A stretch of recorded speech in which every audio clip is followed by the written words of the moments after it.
All right, we call this regular meeting of the City Council of the City of Fort Walton Beach to order. If you have an electronic device with us tonight, if you could please put that on silent as to not to distract from the proceedings. We'll begin the meeting with an invocation from Reverend Levi E. Braswell Jr. of the Greater Peace Missionary Baptist Church, and then we will stay standing for the Pledge of Allegiance if you are able. Reverend? Honored to be here today. Let us pray. Heavenly Father, we come before you today with grateful hearts, thanking you for the privilege of gathering to serve our community. We ask for your wisdom, guidance, and discernment to be present in this room. As our City Council members deliberate over the agenda before them today, grant them the clarity to make sound, fair decisions that uplift every resident and benefit our city as a whole. Foster a spirit of unity, mutual respect amongst everyone here. Help them to listen to one another with open hearts and open minds. In the midst of disagreements and difficult issues, let there be honest conversations and a spirit of partnership. Let us remember the great honor it is to steward over the city and its people. May our time together be productive, and may the work accomplished here today promote justice, peace, and prosperity for all of our citizens.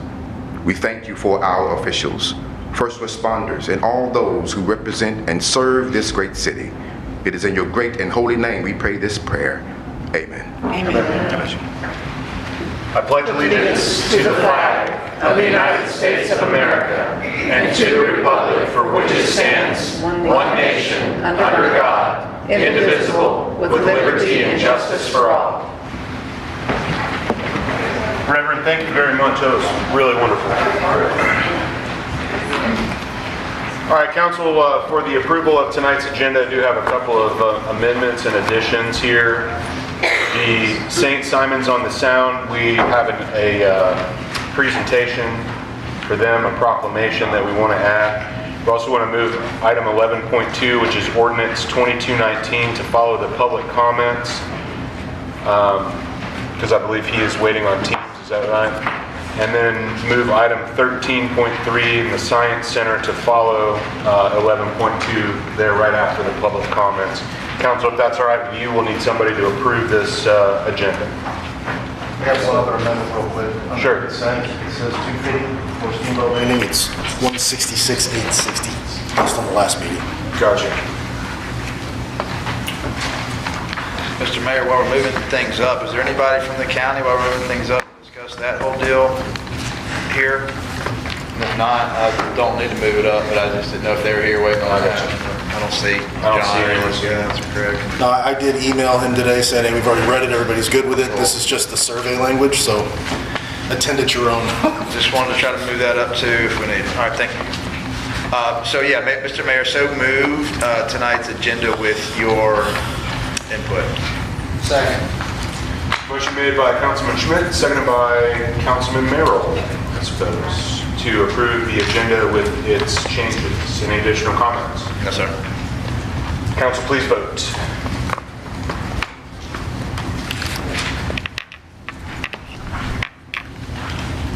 And it does pass unanimously.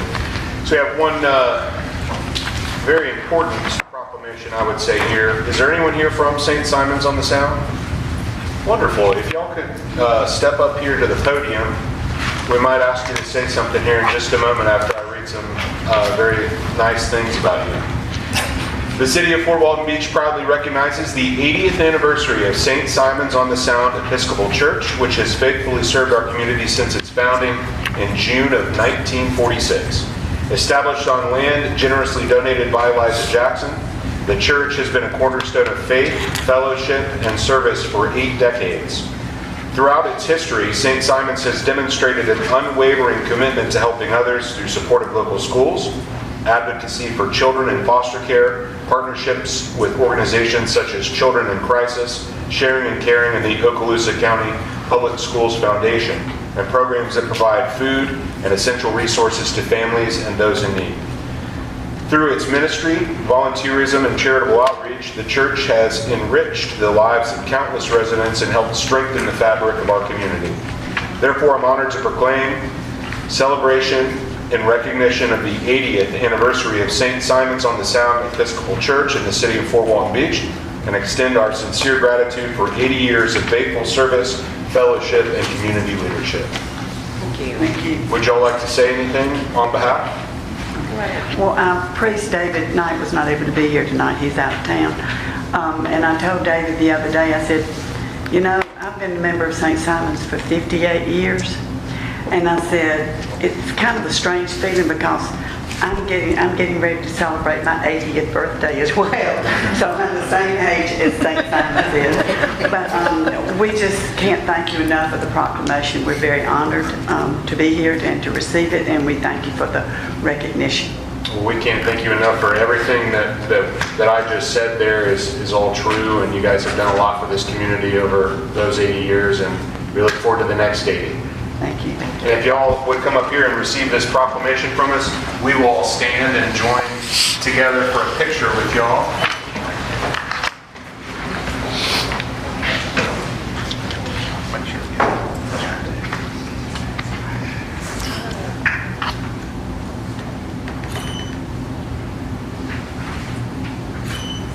That's going to be a good one. Hey, thanks y'all for being here.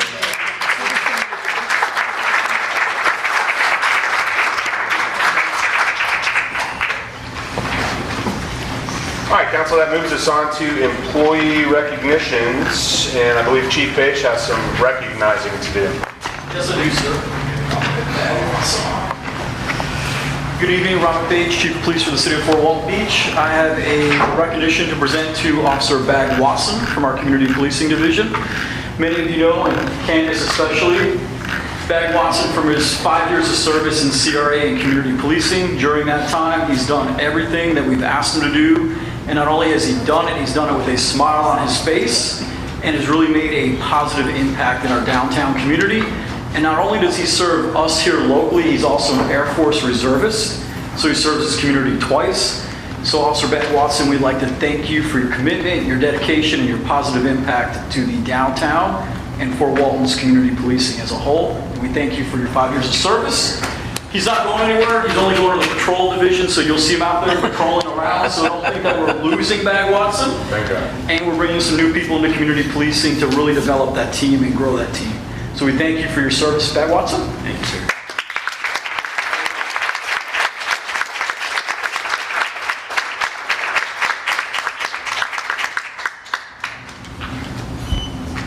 Thanks so much. Thank you. Thank you, Chief. Brings us to presentations and the long-awaited opportunity for Mr. Walker to ask those questions of Mr. Nathan Sparks of the One Okaloosa Economic Development Council and his quarterly report. Thank you for your patience with us tonight, sir. Thank you. I'm having deja vu up here again. It's great to be with you once again. Nathan Sparks, Executive Director of One Okaloosa EDC. And so I do have additional parts of my presentation that I'll share with you this evening. It's hard to believe it's been a few months since I've been before you, but it's been a busy 4 months, as I know it has been for each of you. So you know that we spend a lot of effort at One Okaloosa EDC working in support of our military. We know that that is our largest economic engine in Okaloosa County by a long shot, and we feel that it is the honorable thing to do to advocate for those men and women in uniform who are doing everything possible to protect us. So one way we do that is through our Defense Support Initiatives Committee, which has been around since the mid-90s. And that is really where the rubber meets the road to advocate for these military missions that call our area home. So one thing I'll share is that we developed our annual legislative priorities paper, which is done in concert with our military commanders each year with various priorities for military construction projects, policy improvements, refinements, changes.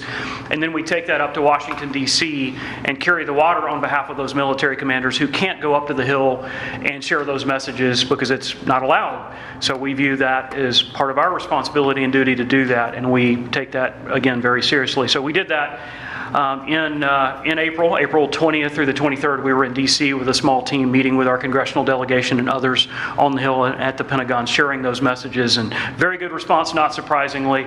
Very informed delegation that we're fortunate to have, but hopefully we'll continue to have the success that we've had generating support for our missions here over the past 10 years. We can point to about $150 million worth of MILCON projects that we've helped champion that have landed here as a result.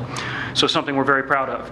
I mentioned Precision Measurement earlier. We did host a small 8 at 8 informational breakfast at Precision Measurement back on February 25th in their new headquarters that I referenced earlier, and really appreciate their continued support here in the community. Back on March 31st, we had a really great roundtable luncheon. Many of you were there. Many of you are great about attending our events. We appreciate that very much. People always take notice when our city leaders are there and our city staff. So we appreciate that. But that roundtable luncheon at the Hilton Garden Inn on Okaloosa Island featured President Manny Diaz, the brand new president for the University of West Florida, and our own President Mel Ponder, president of Northwest Florida State College, talking about developing tomorrow's workforce today. What a great topic, and a very timely topic. But having those two gentlemen on the stage together to share their partnership, their friendship, and to talk about their respective visions and where those intersect was definitely great to have an opportunity to help facilitate. In fact, it was our largest roundtable event that we've had in our 30-plus year history. So very excited to report that it was such a success. Speaking of successes, many of you were also on hand for our 9th annual Techman Industry Day. Techman, as you know, is the Technology Coast Manufacturing and Engineering Network. That's really where we do the work to set the stage for this area to continue to benefit this technical ecosystem that calls our area home. And so the Techman Industry Day this year was our largest ever at the Destin Fort Walton Beach Convention Center. In fact, we had 499. We were so close to cracking that 500 mark, but 499 registered. Largest ever, as I mentioned, 48 exhibitors, not just from the local area, but from around the country. And one thing that I found is very successful is when I'm out on the prospecting trail, and I've seen the mayor out on the prospecting trail at MRO Americas back in April, an aviation event. Orlando, yeah. But when I'm out on the prospecting trail, being able to invite companies to come and be a part of the Techman Industry Day to meet with the companies that have a presence right here in our community about potential supplier opportunities, customer opportunities, and the like, that's a great tool to have in our toolbox, to have an event that we can invite them to be a part of, and many do take us up on that. So we hope that they come, they get excited about the opportunities here, and they end up locating here. And we can point to some that have done just that. So I will share that at the Techman Industry Day, we had 14 speakers this year, panels, keynote speakers, etc. We had the CEO of Space Florida. You've heard me talk about Space Florida in the past, but Space Florida, just as a refresher, they are the state's aerospace economic development organization, and they have a number of tools in their toolbox to really grow the aerospace industry in Florida. And having their CEO, Mr. Rob Long, here was really a great thing for our area, for the businesses in the room to hear from him about how they can help. But then we did something really special. At the end of his talk, we had a ceremonial signing of a memorandum of understanding between Space Florida, keep in mind the state's Aerospace Economic Development Group, and the Okaloosa County School District to establish space academies, Space Florida Space Academies, in each of our high schools right here in Okaloosa County. So this is a new curriculum pathway that is available to our young people that we help facilitate. And we're very excited about what that's going to mean. We know that the aerospace sector is growing by leaps and bounds. And when I say aerospace, keep in mind that's defense as well. And so we have a lot of that work here in our community already. Great career pathways for our young people, and certainly having this program now in place with that blue ribbon seal of approval is yet another feather in our cap. So excited about that. One thing that we added into the Techman Industry Day this year, though, was we had 82 students there, which we've always had students. 82 students, though, there at a business event networking with business leaders about future career opportunities. I know for a fact that several of them came away with internships for the summer, which is fantastic. But we also had our first ever Career Connect, which was an opportunity for our veterans, our military spouses, and our active duty military members, as well as the general public, to come in to the event and to network with the companies on the floor. We opened up, basically the event was opened up in the afternoon, and anyone who wanted to come and be a part of it had the opportunity to do that. Job seekers and students and military members who might be looking to transition in the near or distant future even. So it was great to have that opportunity there. In fact, we had well over 80 Career Connect participants this year. So that was our first ever, and we look forward to growing that. Obviously, we've been out on the prospecting trail. I mentioned running into the mayor at MRO Americas back in Orlando. That event was a success for us. We were part of the Florida delegation, meeting with companies that have an interest in our state. We already have hosted one of the companies we met with. In fact, just last week, we had them in for a couple of days taking a look at our community. So hopefully good things to come from that. But it just goes to show that you have to go and seek them out. They're not necessarily going to fall into our laps, right? And that's one thing that we do with the support that you provide us. So that being said, I went through all of the recent project successes. I talked about earlier Project Normandy, which again, a $43.5 million aerospace project that we hope to get some good news on. Their decision timeline is the third quarter of this year, and if things go as we hope, then they would be under construction early next year, adding 186 highways jobs to the 250 that they already have. But they are competing with other corporate sites for this investment. And so that's why what the County Commission did last week really is meaningful in providing that soft landing with that economic development ad valorem tax exemption, which again is nothing to sneeze at. That tax exemption totals, 1.2 million, a little over 1.2 million over 10 years from the county. Now keep in mind that doesn't exempt their city tax, so that'll obviously be a benefit to your tax rolls as well as you're thinking about future budgets and things of that sort. So that being said, I know I've had 2 bites at the apple tonight. I appreciate that opportunity. And again, it's always a pleasure to come before you. And I'm, of course, happy to take any questions that you may have of me. Thank you, Mr. Sparks. Mr. Walker? Go first. No. Okay. You've already reserved the opportunity. For a future discussion. Thank you, Mr. Sparks. Always appreciate hearing from you. And I know, I always want to make it clear, I appreciate what your organization does. It's a tremendous organization. Thank you. So tremendous that I have to ask, why do you need taxpayers' dollars? It's what is your annual revenue? So our annual budget is $730,000. And what is I've done it on some of the other nonprofits. What's your CEO's annual base salary? That is in our 990. Right. Yeah. I can't remember. I brought it last time. What is that? $170,000. $170,000. You've got $700,000 in budget. You have corporate sponsors. I saw all of the stickers and everything. And again, you do it's a great organization that does lots of things. But the only other question I have to ask you, so I know on the city where you're getting money, how much do you get from the county? We get $160,000 from the county. So I will, if I can just continue, you're asking some very good questions. So our total public sector funding support for One Okaloosa EDC is $223,000. Gotcha.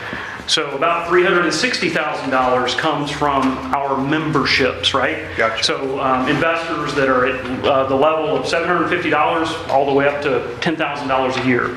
Right. So that's part of it. And then we also, obviously with the Techman Industry Day, we do net usually about $45,000 a year. Sure. So thank you for that information, because that 160, as I mention often here, all the county taxes, us city residents contribute into it as well. So we have an effective donation to you, a very good organization, very professional and at your job and all, but you're getting $223,000 from taxpayers, and yet the number that shocked me or impressed me was $75 million, and you were naming off a number of multi-million-dollar corporations. Yes, 12 million, 20 million, 30 million, and you totaled up at 75 million this year. In the past 18 months, to be clear. 18 months, yes, I'm sorry. So you've got those type of organizations there that have multi-millions of dollars to spend on economic growth.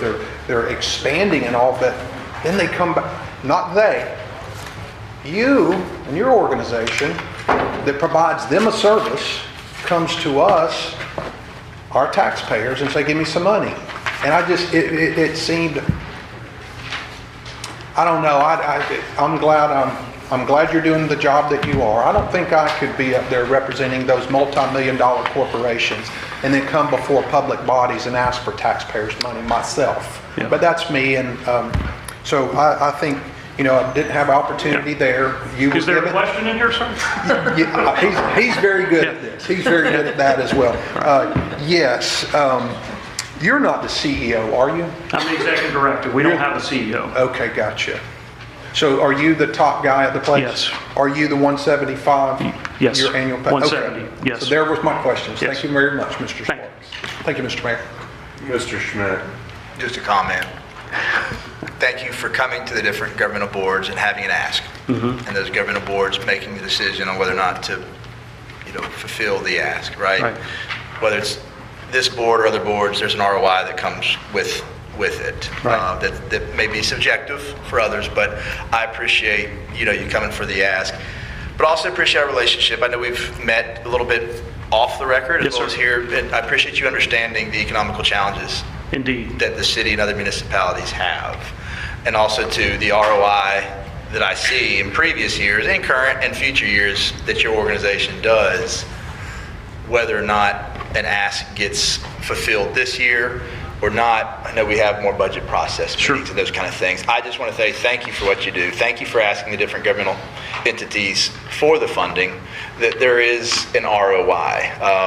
Some of the Beast Code and some of the things that I've walked with you throughout this past 10 years, they may be getting those e-data, those exemptions, but putting out so much in the sales tax, putting out so much in the economic environment that the county and the city's getting those fundings back. So completely support the exemption model that the county passed in a referendum, I believe, whatever year it was, the past 10 years that I know Yes, you sir. know. But thank you for what you do. Thank you, sir. I appreciate that.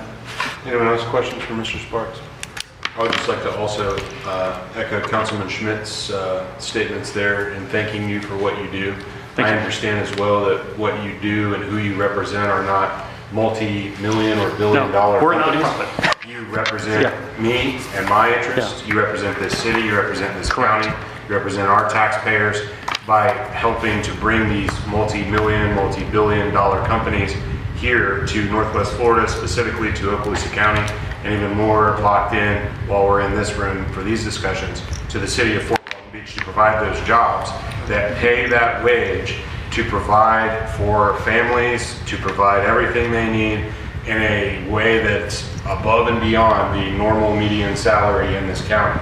So when we're talking about bringing that $13 million expansion here and those jobs that pay higher than the median wage, that makes a massive difference for families that live here on the Emerald Coast. When we talk to voters, when we talk to taxpayers, when we talk to residents, they constantly talk about, I hope that my kids can stay in this area. I hope that my kids can grow up here, get an education, and then also come back here, whether their education's at Northwest Florida State College, whether it's in a vocational program through high school, whether it's in something like the program that you mentioned earlier through the aerospace industry. Those jobs have to exist here for those people to live here. Otherwise, they're gonna go somewhere else, and again, that's fine. Yes, sir. But what we want, and what our $20,000 from our city, and the rest of that money that you mentioned that comes from the county is for you to be walking those halls through that giant Okaloosa, or through that giant Orlando conference center that we were in together. Yes, sir. I was in the big room. I see Boeing and Airbus and all these displays that would have taken a normal 7-person team 2 weeks to put up inside of this place. And this stuff's all up overnight. These guys got tons and tons of people. Those are just displays. You don't see him in there. You see him walking back and forth through the halls on the other side, not like grabbing free gavels and free stress balls and walking around. You know, this guy has got meetings that he's scheduled with these companies way in advance of this thing going on. Hey, you're going to be at the MRO America, so am I. I'd love to come talk to you about Okaloosa County and all the great stuff that we've got going on. So that's what he does, at least what I found out in the 9 years that I've known you and listened to you come in here and speak and seen the actions that you do on behalf of our city, and I appreciate it. Thank you very much. I appreciate that. Wouldn't you say that's right? I'm sorry. I was just trying He was trying to formulate a question. I appreciate that. No, Let me you're say, I did say it earlier, but I want to reemphasize it. We see ourselves at One Okaloosa EDC as your outsourced, there's a lot of discussion about outsourcing services earlier. We see ourselves as your outsourced economic development department. There are a lot of cities in our state that have an economic development staff or department or person that they're paying for, they're paying benefits for, they're paying payroll tax for. You're paying $20,000 to get, we hope, as good or better service than you would get if you had that in-house. And you're getting an ROI, as I articulated earlier. So thank you for saying that. You know, in our situation, we talk about the value of economic development being generally a per capita valuation. Typically, the rule of thumb is $1 per capita. Your population is 22,000 based on my information. You're at 20,000, so you're right within that sweet spot of supporting economic development at $1 per capita as of today. And we know that, again, the budget is far from final. Let me just say, we appreciate all the support that we've gotten from you for all these years. That's a partnership that we value. We believe it's paid dividends, and we just want the opportunity to continue that. Thank you, sir. Thank you. Next presentation is from our frequent visitor and good friend, Ms. Kathy Heapy of the Emerald Coast Fitness Foundation. Welcome. Thank you. Good evening. Actually, his last paragraph, I could say the exact same thing. We are your outsourced pool operators, and it is our pleasure to bring that service to the city of Fort Walton Beach for that sum of money. And I did want to tell Mr. Walker that while we do take in $1 million a year, we spend $995,000. Okay, we are a nonprofit organization. I am an unpaid volunteer as its primary director. We did, over the last 3 months, we did host Olympian and world record holder Lily King in May for our Splash of Gold swim clinic, pool party, and cocktail fundraiser. Lily and her husband James stayed in a condo on Okaloosa Island while they were here. The event was very successful. 66 swimmers participated in the clinics, including Mr. Jeter's 2 little girls, which involved in-water instruction by Lily, a motivational talk, and autograph sessions where each attendee got an autograph and to take a picture with Lily wearing one of her gold medals. The kids were incredibly inspired. Most were local swimmers, but we did have a few come in from Mississippi, Dothan, Panama City, and Pensacola for the event. And the cocktail social, primarily the auction and sponsorships, was a success and raised over $30,000 for our foundation. Mayors from Niceville and Destin attended the event. In the April to June timeframe, we conducted another successful middle school swim season. Teams from 9 area middle schools, including Meigs, Pryor, Bruner, and Liza Jackson from Fort Walton, participate, and that brings more kids into the sport every year. They practice at our Bernie pool and compete in meets at both the Bernie and the Taj Aquatic Centers. And plans are already being made for the high school teams to start up in August. The art pool over on Holmes Boulevard reopened for the season in March and has been wildly successful. We are able to offer swimming and water safety lessons to hundreds of people in that specially built pool. We have classes for adults who have substantial fear of the water, but they're able to feel more comfortable in that shallow pool. That gives us the opportunity to teach them basic swimming skills like floating, putting their face in the water, and paddling to make progress through the water.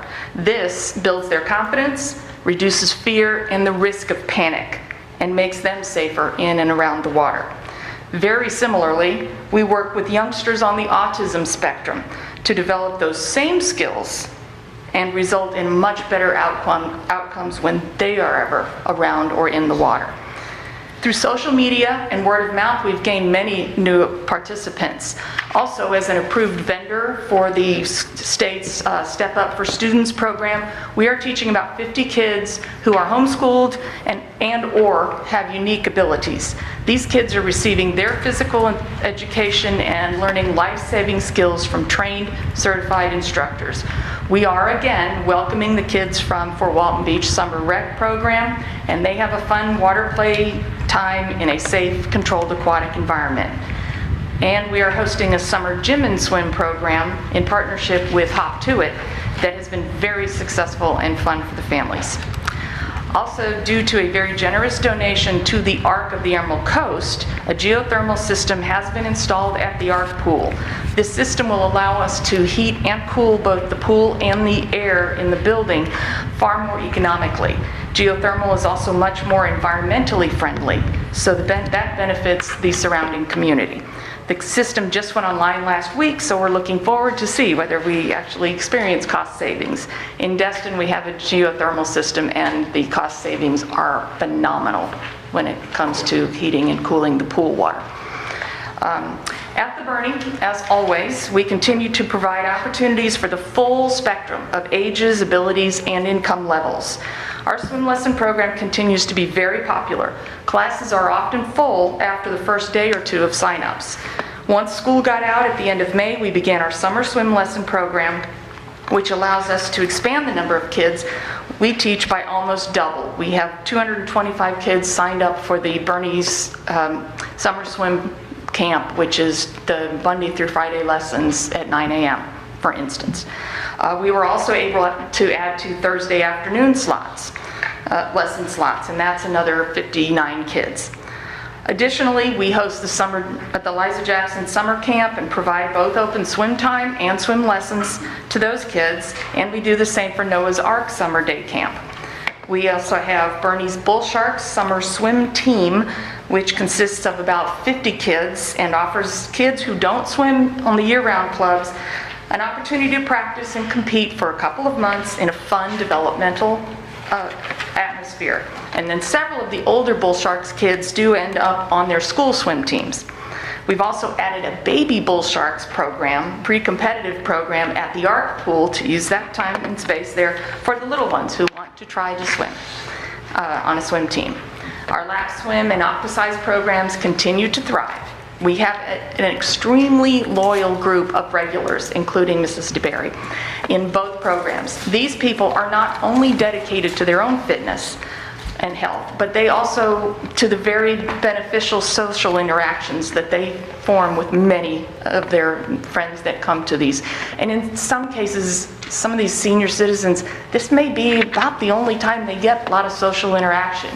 They go to the grocery store, they go to the doctor, and they religiously come to Aquasize. And they've developed some really strong friendships. It's wonderful. Additionally, these programs are also very welcoming to newcomers and visitors who come in to check things out. We also have several loyal snowbirds who have now gone home, but will come back to Fort Walton Beach because they can come and exercise at our pool with friends, lifeguards, and instructors. We've provided classes to certify and recertify about 15 lifeguards. Many will work at our pools, but some will become beach lifeguards and assist with water programs at summer scout and church camps. While many service members and veterans participate in our lap swim program on their own, we do reserve time in our pool schedule for military members to receive special training. They are given instruction and time to practice the aquatic skills they need to qualify for special programs in the Air Force, Navy, and Army. Air Force Special Warfare recruiters continue to be a valuable sponsor for our pool in recognition of the important service we provide to our present and potential warriors. Additionally, we have set up agreements with the Fort Walton Beach Fire Department, Destin Fire Control District, Okaloosa Sheriff's Department, 96 Security Forces, and Okaloosa Island Beach Safety to provide pool time to them for testing, training, and lap swim training for their employees. Even though they are safety professionals themselves, these organizations recognize the value of having safe, guarded, measured pools in which to practice and train. All of our ECFF pools are operated by certified pool operators who work very hard to keep the pools looking great and in compliance with health department guidelines. Additionally, they are guarded and supervised by trained, certified lifeguards who emphasize prevention and safe behavior around the water, while also offering helpful hints and guidance to program participants. Our pools welcome an average of about 200 people per day, covering the complete range of age, race, and economic situation. Operating our pool facilities is a huge team effort. We are grateful to donors and sponsors, including the City of Fort Walton Beach, along with the Smith family, Liza Jackson Prep School, the Arc of the Emerald Coast, and our numerous business sponsors and generous individual donors who see the need to help others. Our paid staff of pool managers, lifeguards, and instructors keep the magic happening in the water, and our volunteer board members provide the executive leadership for no pay because they see the importance of providing these pools to the community and programming them appropriately to serve and help as many people as possible. Our social media presence has grown a great deal, and Wendy Redmond is doing a brilliant job of managing posts, connecting with other pages and organizations, and responding to posts quickly. That is bringing us many new participants. We signed up 724 new people in the last quarter. The club team, Coast Aquatics, continues to thrive, both in terms of numbers of kids and success at meets. We also have some kids from that program swimming on collegiate teams in high-profile meets. I recently saw Fort Walton Beach High School's Cher Patrick on TV as a finalist in a tier pro meet where her hometown was listed as Fort Walton Beach, Florida, on national TV.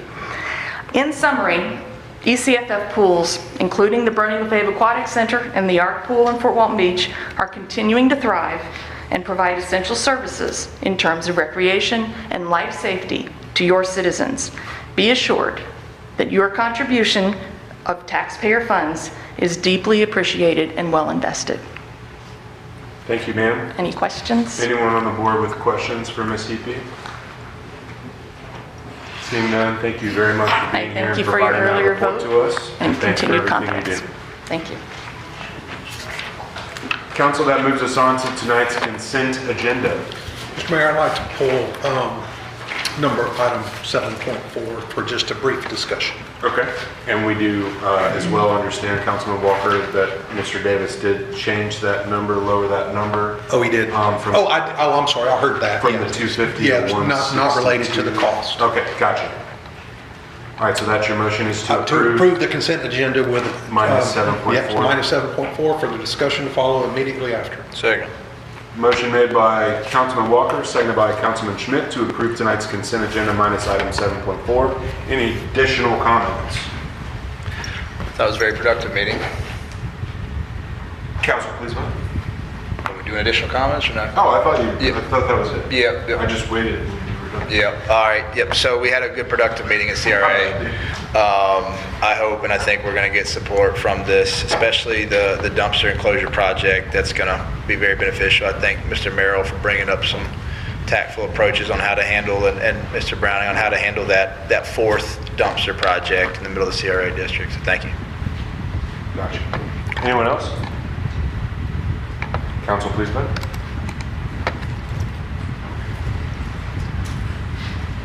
It does pass unanimously. Item 7.4, Mr. Davis, can you offer some background? Yeah, this is just circling back to the steamboat landing that we've been talking about since October. Finally got the revised quote to include the asbestos abatement, which was minimal. It went from 150-ish to 166,860, not to include the dock and concrete pad once the structure is raised. Trying to get it done before hurricane season, but I think we're gonna be right in the middle of it. So questions, thoughts, comments? Questions, Councilman Walker? Yeah, I think I've got two, but the first one is, and I went back and looked through minutes and couldn't find it. It may be there, but I know you guys will probably be familiar with us. Just looking, what is the standard to get on the nuisance blight mitigation program? Alyssa's still here to speak to that. there's not really a standard for it. A lot of times those come to us from other people who just bring, hey, this property is really run down, something like that. We've done several where we just cleaned up.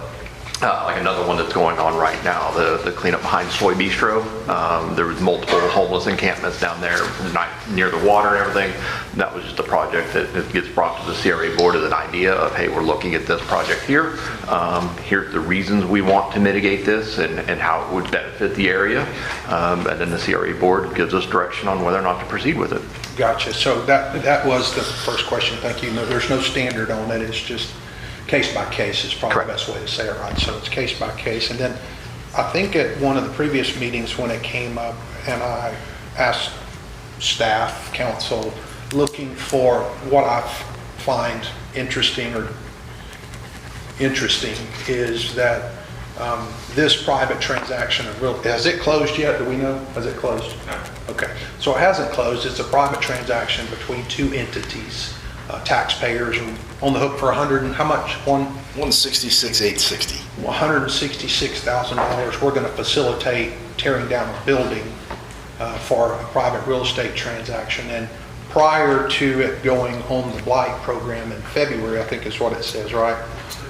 There had been no notices delivered as it being a nuisance, as is so common of many people in the community. If their fence is down or their roof is messed up or their grass is overgrown, they get a notice violation and they fix it or they don't, and it goes from there. But is it still the case that there have been no notices of nuisance requirement to fix or address any of the nuisances?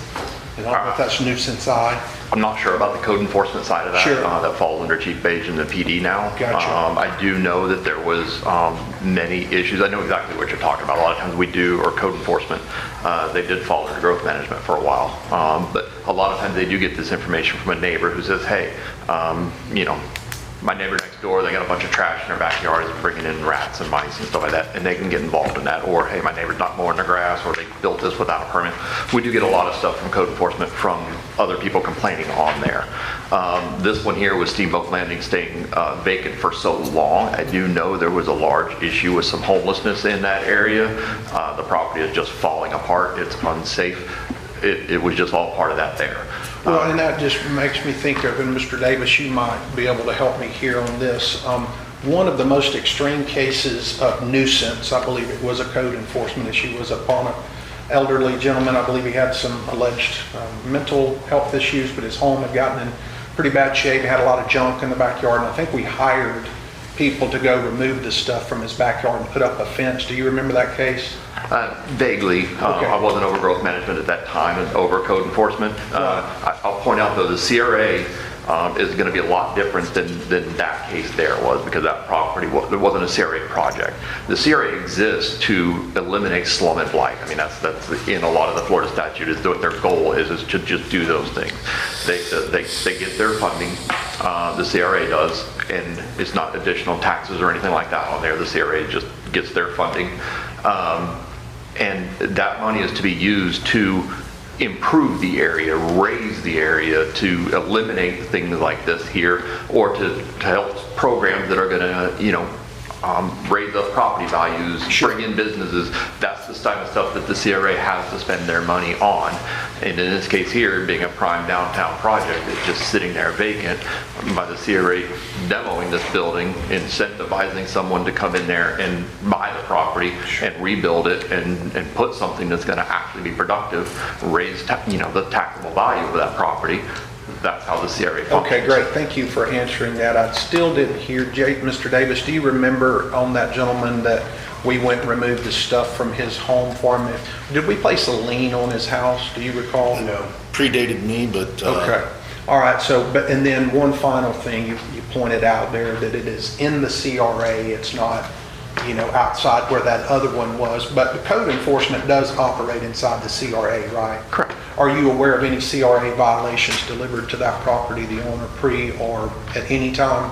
Any code violations? Any code I'm not aware okay. of. All right. That's all I have, Mr. Mayor. Thank you, sir. Thank you. Councilman Schmidt. Just to put some color to that as well, and I'll make sure to end this with a question, sir. But Mr. Gibson, thanks for that kind of input, but I'd also like to bring another perspective that some of us on the CRA board advocated for that project as well. There was a CRA meeting where a couple folks inside the CRA talked about the nuisance and the blightedness and the concerns there.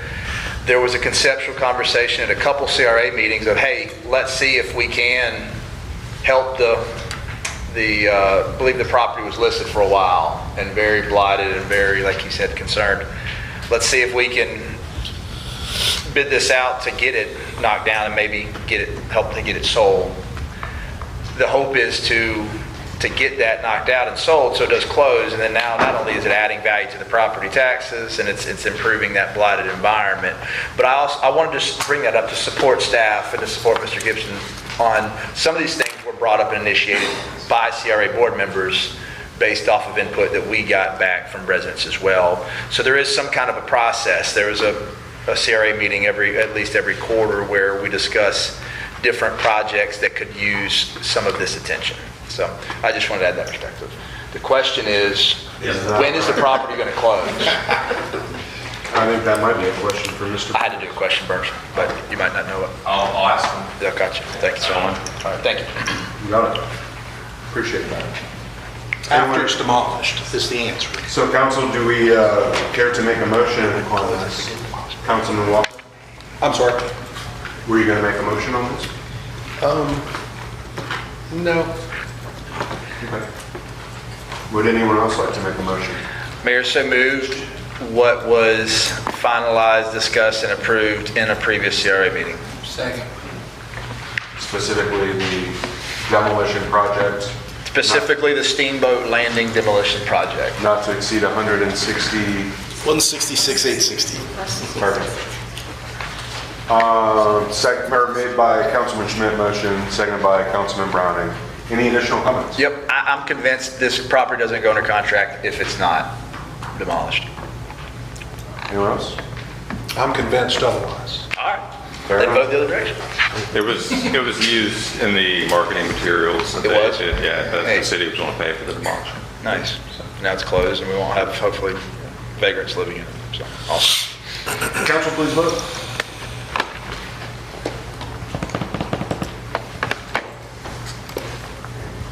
And the motion does pass 5-1.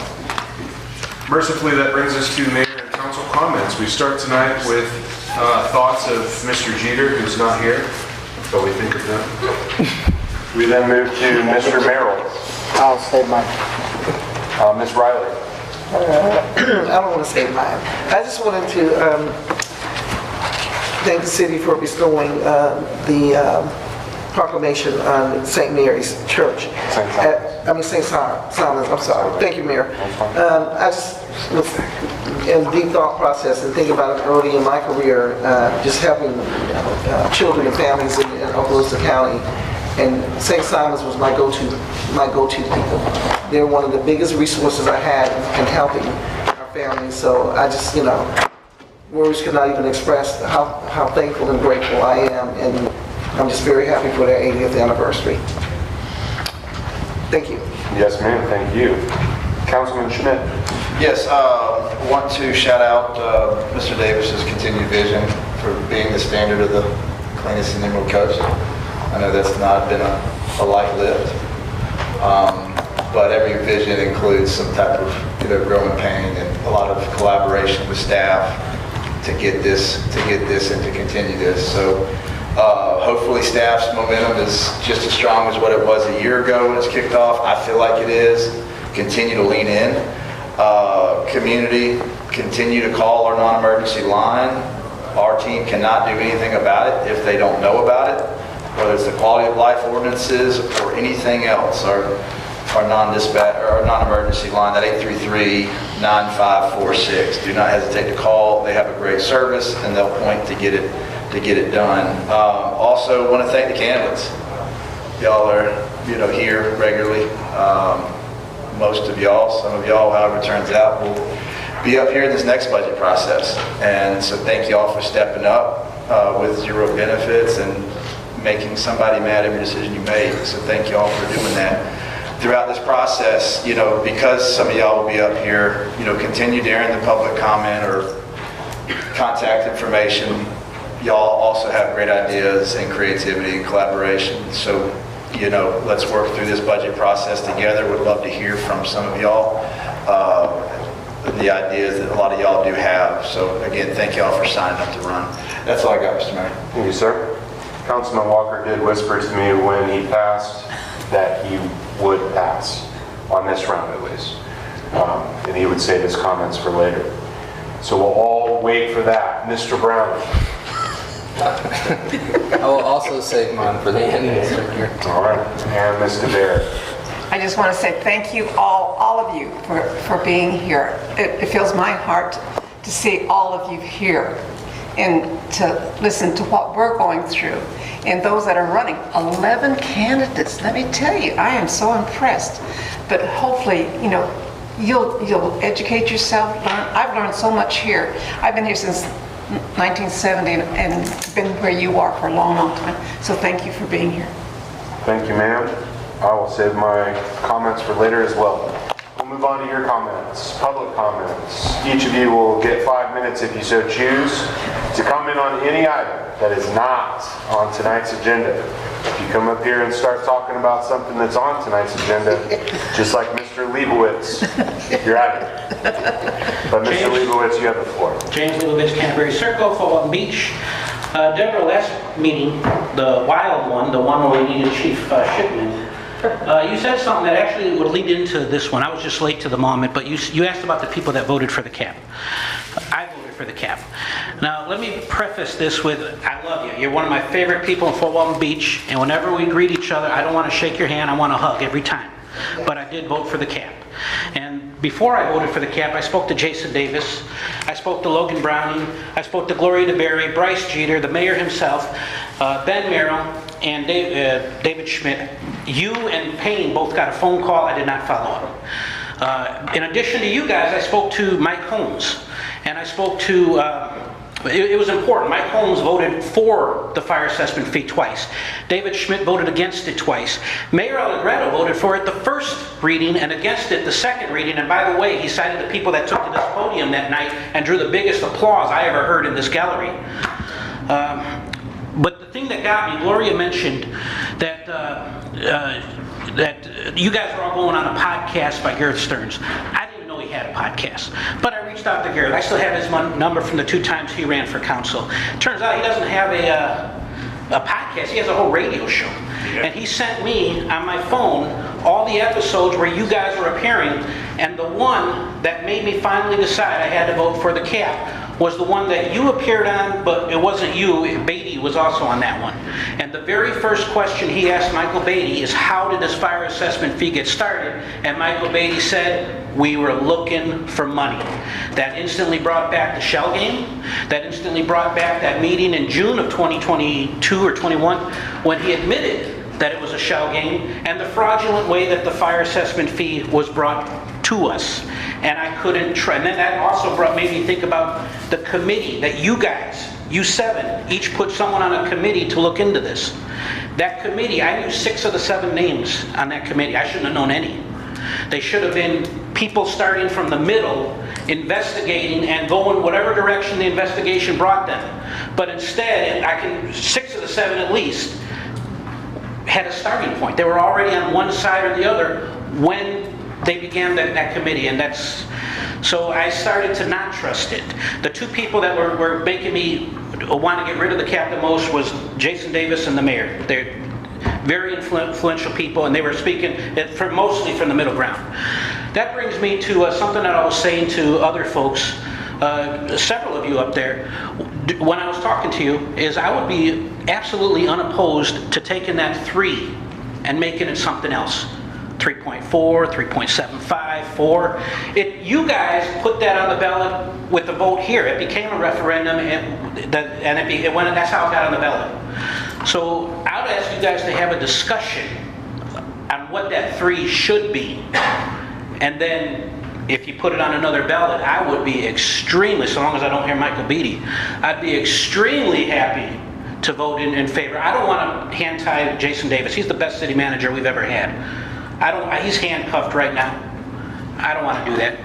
And I did something for, by the way, that 3% cap, that's not there because we don't trust you. It's there because we didn't trust that council in 2019, and we're not going to trust, there's going to be a future council somewhere down the road that we're not going to trust. That's why I don't want to get rid of a cap, but it doesn't have to be a 3% cap. That's all I got. I want hugs from you too. Mr. Leibowitz, thank you. Thank you. Anyone else from the public wish to speak? Any item that's not on the agenda tonight? The walking billboard, Mr. Bishop. Brendan Bishop, 309 Briarwood Circle. I commend residents coming up here and saying stuff, you know. Come to the mic, speak all you can, you know, try to convince your council people. But I'd like to, I appreciate all the work y'all put in, appreciate our city manager, and I know we have a lot of hand ties, but the one hand tie that keeps getting me every time, I believe ever since the first time I ran, is the police department, the fire department. Let's get rid of them. Let's get rid of dispatch, which I commend y'all the way y'all voted with dispatch last meeting. Really appreciate that. Keep our Fort Walton Beach Police Department. As I've stated several times, I've done ride-alongs with them time after time. I rode with the sheriff's office, and I love the sheriff's office too, but they care about the county roads. They do not care much about the city roads. I've been to calls in Mary Esther where calls have sat for 30 minutes to an hour in a holding button until someone becomes available.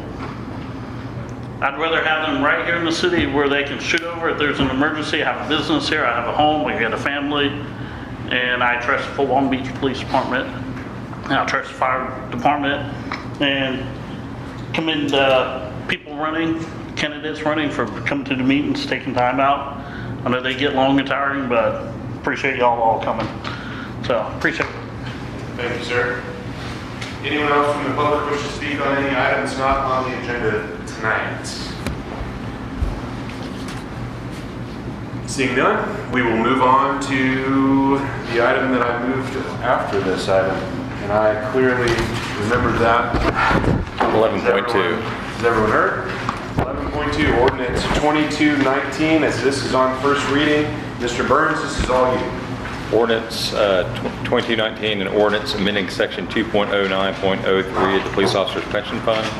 An ordinance to the City Council of the City of Fort Walton Beach, Florida, amending the City Code of Ordinances at section 2.09 Police Officers Retirement Fund Board, subsection 2.09.03 Police Officers Retirement Fund, adding subsection little dd, deferred retirement option plan, to provide an option for members to have a 5-year drop period, providing that each and every other section and subsection of 2.09 shall remain in full force and effect as previously adopted, repealing all ordinances in conflict herewith, provide for severability, provide for codification, and provide for an effective date.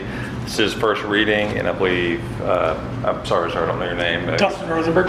Okay, he'll be presenting on behalf of the police department, and I believe we have someone calling in as well.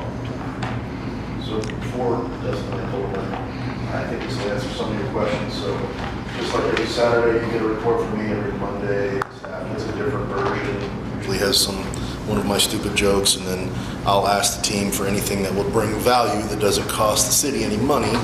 And Dustin reached out to me and said, hey, dive through this. It's not going to cost the city anything. So we did an internal review, and then our accounting team did a review, and then the external accounting team did a review. So there's no cost to the city. It's just a nice to add for the police department, and this will eventually make it into that union contract that we're negotiating.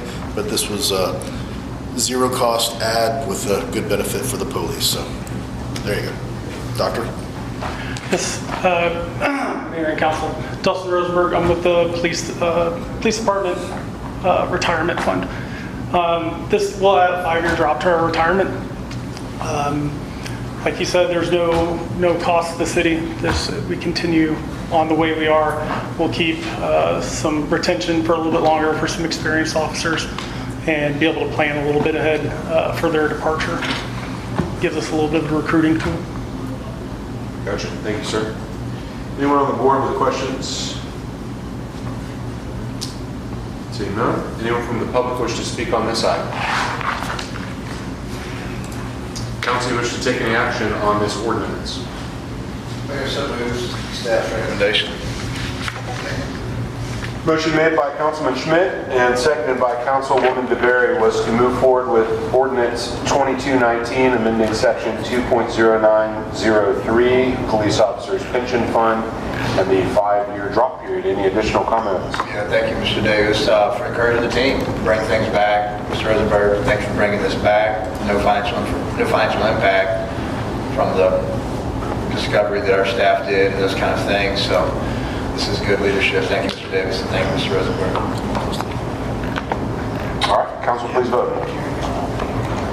Public comment at all? I think I said, did I say? Did you say public? Oh, yeah. Sorry, just making sure. Okay, good. All right. I appreciate the reminder. I thought I said. It's good. I am getting kind of old. It does pass unanimously, and that very much did. All right, that moves us on to item 11 point something, not that one. Item 13.3. Okay. We'll do 13.3 now. The Emerald Coast Science Center's request to modify the existing mortgage agreement by forgiving interest and applying previous interest payments towards the outstanding principal balances. Can't wait to hear about this one. So yes, you've captured that all completely. Miss Diane has approached the city requesting interest be waived potentially, and I said, not my call, you're going to have to present it to council. So here she is. I present Miss Diane. Good evening. I'm Diane Frazier. I'm the director of the Emerald Coast Science Center. Thank you for allowing us to come before you tonight with this proposal to forgive the interest on our building loan. Your agenda packet should have included information on our request, as well as letters of support from the Fort Walton Beach Chamber of Commerce, the Okaloosa County School District, and the Air Force Research Laboratory. I'd like to open with a Facebook message that we received on April 10th of this year. We are from Central Kentucky and have a son on the spectrum. We visited your center yesterday and had such an amazing time. Both of my boys were intrigued throughout the visit. My husband and I had a blast as well. I just wanted to send a message and let you know how fabulous of a center you are. We travel to children's centers everywhere we go, and not one of them has come close to the amazement our family experienced at your all. Thank you. And I want to say that we kicked off our summer programming on the first Saturday in June with our Mess Fest. And here's a comment on our Facebook after we made a post about that event. Wow, the growth of this place has been amazing to watch over the years. I love seeing so many people from the community attending, smiling, laughing, parents and children enjoying educational time together. Thank you for your part in making these kind words about us possible. We've been in Fort Walton since 1989, and the entire time the city has been part of us. We started by leasing the building at the landing from the city until the decision was made to use the space for a different purpose. The Science Center has had to find a new home by fall of 2014. At the time, the city had listed several buildings as surplus property and offered them up for sale. After considering several options, our board made the decision to stay in Fort Walton Beach and to purchase from the city. The property at 31 Memorial Parkway Southwest was donated to the city in 1970 by Jackson Land Company, D. Liza Jackson, for the price of $1 and zoned CF for community facilities. The city turned on the electricity at the Creative Senior Center in 1978 and used that building for the next 36 years. The fair market value assessed in 2014 was $462,000. We made a $20,000 down payment and made an agreement to pay over time for the remaining $442,000. The city chose to charge us 5% interest on a 20-year amortization with a balloon payment for the balance after 12 years. We took the offer as we had no other choices at the time for financing. As the loan stands, we will have to pay almost $220,000 in interest on this loan to the city. The total amount of money paid to the city by the Science Center over a 12-year period will be close to $680,000. We are an independent, standalone nonprofit with a full-time staff of 3 and part-time of 11. We are responsible for raising the funds to pay for the facilities, maintenance, insurance, staff, and materials and supplies for our programs. We will have to replace the roof before November of 2027, and the estimates so far are around $153,000. We do not get any funds from the city. We are eligible for Tourist Development Department funds through the bed tax collection. However, we only get $12,500 per year from them. We do not get any other funds from the county. We have been receiving funding from the state through the Cultural Affairs Grant, but in 2024, Governor DeSantis vetoed that program. When it came back in 2025, the guidelines for funding changed, and we have not been fortunate enough to qualify for that program again. Our thought at the time of the purchase was to use the 12 years to save up enough revenue to make the balloon payment. The first couple of years were extremely difficult. By 2019, we had hit our stride and established a reliable reputation. When the pandemic hit in the spring of 2020, we were closed completely for 3 months. Even though we reopened over the summer, our admissions tanked. We went to work creating outdoor exhibits with donated supplies, and we used EOD students to come in and help us do the actual physical labor. We even won a Resiliency Award from the Association of Science and Technology Centers for our accomplishments. However, it wasn't until the fall of 2021 that schools began allowing field trips again. For museums, that is the largest revenue generator. We bring people to Fort Walton Beach. Every summer we have tourists from all over the country and the world visit the Science Center. Some come to learn and grow, some come to be a part of our community, and some just come because they are looking for family-friendly, air-conditioned activities. Others seek us out because they have a membership to their home museum and can get into ours for free through the ASTC Reciprocal Membership Program. We advertise on billboards in Destin, Navarre, and at VPS to draw guests to Fort Walton Beach. To illustrate our network, this is our calendar just for this week. On Monday, we hosted our summer camp program and did an outreach at Martial Arts America in Pace.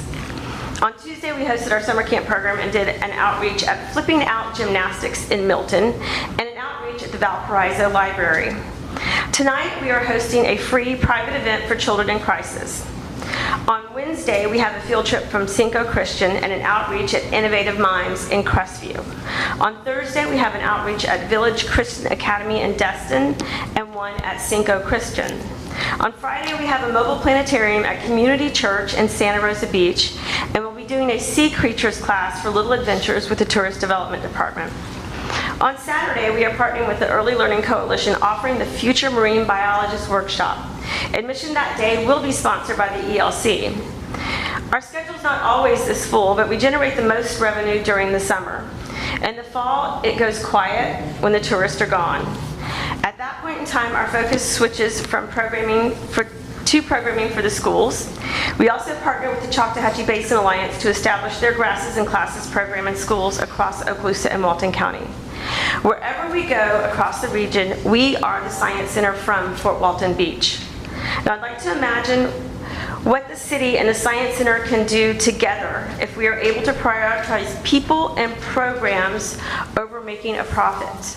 Together, we can continue to keep field trips affordable for students and families. Continue to participate in Museums for All, a national program that allows families with EBT, SNAP, and WIC cards free or reduced admission to museums of all types throughout the United States. We do this to support our mission, to inspire and grow a scientifically engaged community. To do that, everyone needs to have access to the Science Center, not just the families that can afford the admission price. We can continue to offer our free quarterly middle school science social to students age 11 to 14, a program to support middle school students and encourage them to pursue science. Continue to support other nonprofits by offering free passes and gift baskets for their own fundraisers. Continue to represent Fort Walton Beach at community events, including the Okaloosa County Sheriff's Office Family Days and the Fort Walton Beach Trunk or Treat. And twice we've been to Streaming on the Coast at NASA's Infinity Space Center in Mississippi. And that's just a few of the outreach programs that we participate in, community programs. Continue to accept and care for exotic animals that are donated to us. We currently have over 80 animals of varying species that call the Science Center home. Continue to partner with the United Way to bring STEM education to children at Youth Village, Fresh Start for Children and Families, and Opportunity Place. Continue to offer a custom field trip for all 8th grade students at Pryor Middle School to review the more difficult concepts before they take the statewide standardized science test. Continue to develop standards-based lessons using the latest technology to bring into schools. Continue to send our mobile planetarium into the community to reach students where they are. Continue to be a place for volunteers to learn new skills and support our mission. And to create a brand new Fort Walton Beach Residents Day, offering free admission to anyone with a Fort Walton Beach water bill on the first Saturday of the month once a quarter. Now, I do have a number of board members and supporters here. I know that several of them would like to also speak on our behalf. Do I go quiet? Mayor, can I ask a question real quick? Please. So I know it's been presented to the council as a forgiving interest, but I think the request actually, and I think we did a bad job of presenting the staff report, kind of mixing it up. You've paid roughly $198,000 in interest, right, over the last 12 years. That's what we calculated. Okay. And your balloon payment's going to be $249,000 and change in October. You're asking the council tonight to take the $197,000, whatever it is, in interest you've paid over the years, and to subtract that from your balloon payment, correct? You're wanting to treat the interest as extra principal. So what I actually wanted to say was allow us to pay back the $442,000 and let that be the end of it. So we're paying the fair market value. We put $20,000 down when we initially came to terms, and then we paid the $442,000 over time. If we take all the payments that we've made and put them to the $442,000, I think then the balloon payment would be somewhere in the neighborhood of about $30,000. So what I said, they're wanting to take the interest that they've paid over the last 12 years and actually transform that into principal payments. So, thank you. So just basically remove the interest from the mortgage. Any interest they've ever paid would be transformed and modified to be principal. Okay, gotcha. Yeah, to answer your question, were you asking if we had questions for you specifically before anyone else spoke? And what I also want to warn is that was an excellent speech, very eloquent, very well done. If people are going to say the same thing, we don't really need to hear that. Okay. We certainly appreciate everyone that has shown up and has waited through all of these meetings and been here for you. I think your speech was awesome, and not saying that anybody else wouldn't be an awesome speaker as well, but I mean, if those folks want to stand up and just show us that you're here and you're supporting the mission, that's fantastic. I mean, that moves the council right there, that this many people have spent this long in this room listening to the things that we've been talking about, that you've stayed here for this event. But I'm sure our board will definitely have questions for you. Okay. So if you or anyone else from the organization wants to answer them or is better qualified to answer them than you, which I couldn't imagine, but if that's possible, we will ask you some questions. Anyone have questions here on the board on this idea, on this proposal, Mr. Miller? Yep. So the balloon payment is currently due, or is due in October? In October, so it's coming up, and the Science Center doesn't have 400, or whatever's left, the remaining balance to pay it. 200 and something. So it could go out, and then you said there's improvements or repairs and everything else that needs to be done as well? So we're going to have to put a new roof on by November of 2027, according to my insurance agent. So if you couldn't make the balloon payment and the city defaulted, or you defaulted back the property back to the city, then we would So have... that's, if I couldn't make the balloon payment, I would have to go out and find a private lender. Right. And if you couldn't... If I could, there's not a lot, not everybody lends to nonprofits. Right. So... And then we might adopt a building that we would then pay over 6 figures to fix a roof on and then try to put back out or something, who knows. That's not what we want to see. Okay. So, you know what I mean? I don't think, I think if we're going to put money into something to fix it and do something, why not put money into something that already exists in the way of forgiving the forgiveness? So I like what you've done. Both my kids have gone through there. We've been there for, you're out in the city doing things, like you said, a nonprofit. We got the property for $1. $1. I think, yeah, I like what you're doing, and I think rather than adopt a property that, would cost taxpayers more money. Maybe we let you keep doing what you're doing and try to find a way to make this deal work for you. Thank you, sir. Appreciate that. I interject, you present two options. There's always the third option that a lot of people do is they go renegotiate with the bank. So that's option 3. Fair. Yeah. Anyone else with a question specifically? Councilman Walker. Yeah, so that question there, it was a little interesting. I hadn't seen it. I had never seen it before where a person requests that the interest they've previously paid gets applied to the principal and therefore leaves a new balance. And is that kind of what you said there in the beginning, Mr. Burns? It is, I believe, the request that was made. So. Okay, so that's one. That was interesting. I never heard of that. And then Mr. Merrill there mentioned something. And obviously at the time of a balloon, a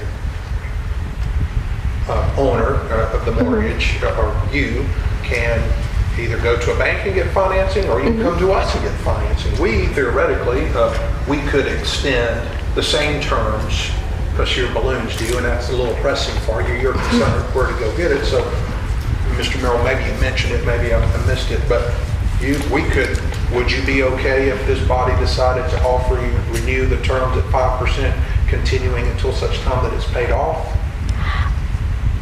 I mean, if that's the only option available. It's not. I don't think it is. I was just curious. I was just curious because that's what's typical in the world. Of course, my biggest concern is the fact that I'm going to have to spend a lot of time and energy chasing a bank to loan us the money to make the balloon payment. Sure. My time and energy is better spent at the Science Center creating programs and serving the mission that we have. And that's one of my biggest concern. My other big concern is that $250,000 and the $153 that we're getting in for quotes on the roof. Well then, I'm back to $400,000 in debt again. And that's the thing that has been holding us back from really becoming what we could become. I mean, when we moved into that building, remember, this building was built in 1978. We had to replace all the electrical panels in there because nobody made those circuit breakers anymore. We had to garage sale in order to raise enough money to replace the panels. And every year we've been trying to reinvest into creating this place where families come together and they have conversations and they have learning moments. And so maybe I was wrong. Maybe, instead of trying to create a place where people learn to come back a second time, right? Because if you don't have any growth and if you don't change anything, you're one and done. There's no reason for anybody to come back. And if we don't invest in the programs, then the schools aren't going to hire us to come in and run programs with them. So you have to have some sort of initial type of investment into whatever it is that you're doing in order to be able to continue doing the thing. And that's what we've been doing. And I hope that anybody that's been at the Science Center or has done any of our program or has seen us out in the community knows that we have put everything, absolutely everything we have into creating that place and that space. Thank you. I would say that I heard your fear there and concern, and I know how tough it is to go to the bank, chase them down, and get the right lending and also. And I'm not saying this body will do what I'm mentioning here, but we could make it easy theoretically tonight. We could have a vote and say, hey, extend it for another 12 years at 5% or any rate that this body decides, and you won't be chasing any banks. You'll just be, all right, I'm relieved of that pressure, and then go on about your business. Going back, like you said, to what's important, going back to the Science Center and focusing there. So just wanted to let you know. Okay, thank you for that. As well. Thank you. Appreciate it. Thank you, sir. I have a question for you as well. My kids obviously have been to the Science Center numerous times. Every year when their cousins arrive here from Virginia, the first place they request to go and the place that they always go is the MLK Science Center. So thanks for what you do. How long have you been with the organization? Funny story. No. So I joined as a board member in 2014, in the spring of 2014. I was not in the position of the director when the purchase was made through the city. I was just a board member. I came in to volunteer to help during the move, and the then director left. And so we had just signed this $442,000 mortgage. We're in the process of moving, and there was no director. And so the board, because I was given a key because I was painting and helping move and stuff like that, they're like, hey girl, you want to be interim director? So here you are. So yes, All here I these am. years later. Yes, and I have a couple board members that were here during that time, so they can attest to that. But it just turned out to be what I think. So it seems like you've stayed there because you're passionate about the project. Yes.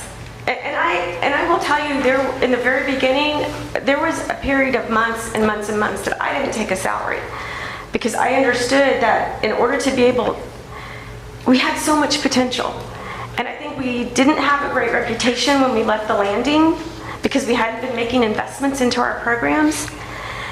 And it took a while to get the community on board, to get the community to see the potential, to get the community to buy in and to trust us that if they were going to give us a grant or if they were going to make a donation, that we were going to take that money and put it right back into creating a program, into something that would then serve the community. And so it took us probably 4 or 5 years to build up to that level of trust in the community. Thank you, ma'am. Anyone else with a question? Councilman Schmidt, you, Ms. Riley? Yeah, great presentation, and you have built up the trust in the community. I know this is heavy for you, so thank you for all that you've done and taking on that key and painting and all the things that back then led to this. Yeah, it would be neat for the Science Center being back in downtown. That was a nostalgic memory. Thank you for that. Question, CRA, this is in the CRA meeting, correct? No, Or we're Mr. a Gibson? block out of the CRA. It is? Yeah, we're a block out. As a nonprofit, the CRA, they don't pay into the property taxes, so the CRA is forbidden. But it's in the boundary, but being that it's a non-for-profit, they don't qualify. That's correct. So technically in the boundary, but don't qualify. All right, that's my question. Thank you. Gotcha. Ms. Riley, you have a question? My question is, the balloon payment is $442,000. No. The original amount that we borrowed was the $442,000. So the balloon payment currently sits at like $249. Right. Because the city was kind enough during that first little tiny bit of COVID, they allowed us to go for several months without making payments because we weren't open at the time. And they said, well, we'll just tack that on at the end of the loan. And that's why it's a little bit higher than what we had anticipated. And that's fine. I can make that payment if I'm making the payment to get us to $442,000, the original cost of the building. I can make that payment without having to go out and find additional funding. So, you guys are driving the bus on what the options are, right? This could be any flavor of what you want it to be. I've just, a couple things. One, good community partner keeps the kids doing what they should be doing instead of what I was doing, right? And then, I don't know how many citizens academies over the years I've done, and I've never once allowed somebody that wasn't in the city or the county that I was to participate. That's the first person I've ever allowed. She does not live within the city, but she asked, and we had vacancies. So she's invested in what we're trying to do, right? The Science Museum comes to the coffee with the city manager, so they're invested in the community. So whatever the flavor is, it's just something else to consider. And I'd also add, if you actually had to foreclose on this and take the property back, you're not going to find a third-party buyer to. I'm not trying to be mean about your facility, but it'd be hard. You're not going to find another charity that can come in and buy it out. So it's not really a typical loan. Like, it's not a commercial. The property, the way it's zoned, it has restrictions on it. And Tim Gibson can confirm this. They're doing about the only thing you can do on the property, which is the Science Center or something similar to that. Even to buy it out, it would be too costly. Yeah, you couldn't foreclose on it and like develop it or something like that. It's not marketable, the property. So, Councilman Browning. Just for me to understand a little bit better, so why is the ask forgive the debt or forgive the interest and not refinance? Because then it makes the payment $30,000 instead of $240,000. Right. So refinance would be. Like then she can just pay $30,000 and then the whole thing's paid off. And then there's no more payment. But if it's refinance all of it or. And y'all could pick a different interest rate. If y'all refinance it, you could give them an interest-free loan to pay off. And I'm not trying to suggest anything. Yeah. It's just, Again, I wasn't either. I was just answering Yeah. questions. So she didn't go through it all. Oh, go ahead. I was just going to say, at the time that we purchased that surplus property, there was also another surplus property that was sold, and they, that was closed before we did, and they were given a 0% interest loan through the city. And then I think, when it came time for us to purchase it a couple of months later, they were like, no, we're not going to do that. Now we'd like some interest. and I'm not advocating for that, but I'd say we shouldn't negotiate interest rates tonight. If y'all are not inclined to grant their full request, maybe Jason and I sit down with them and come up with something to bring back to you. So we had 2 more questions, I think, down here. Maybe Councilman Schmidt. Yeah, Mr. Gibson, not to drill too deep into this, but is that non-for-profit deal, is that a state statutorily or is that an administrative policy on our end? It's statutory. On the city side, okay, thank you. On the CDBG side of future budget planning, would they qualify for something like that? Theoretically, yeah. Future plan, thank you, sir. Yeah. Councilman Walker. Yeah. It's in the CRA, correct? But they don't qualify because it's not. But they don't qualify, but you're a community partner. You're well loved in the community by this body and people in the community. And this is kind of a little funny here, but maybe you could have one of your neighbors complain about your building and apply for a CRA assistance, and they can give you some money to take care of it. So I'm joking. This body is going to consider your options. Commissioner Sheriff didn't follow that one. Chief, as you point out, the CRA and like actually the block. Yeah, we're not actually in the CRA. Right. Either way, CRA's out, they don't qualify for it. They're very close. But thank you for the option. Oh, man, you could have got some money. Very close.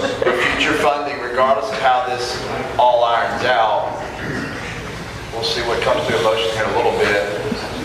But to get staff to work with the Science Center, and I don't know if I have a consensus on this board, but we'll see a little bit, to get the staff to work with the Science Center on future CDBG requests. And not to get into too much of that now, but Mr. Gibson can get with you for future applications on that you would qualify for to help for those roof requirements that those insurance companies are pounding us all on. All right, thank you. Thank you, ma'am. All right, council, let's have a motion. Anybody want to do something here?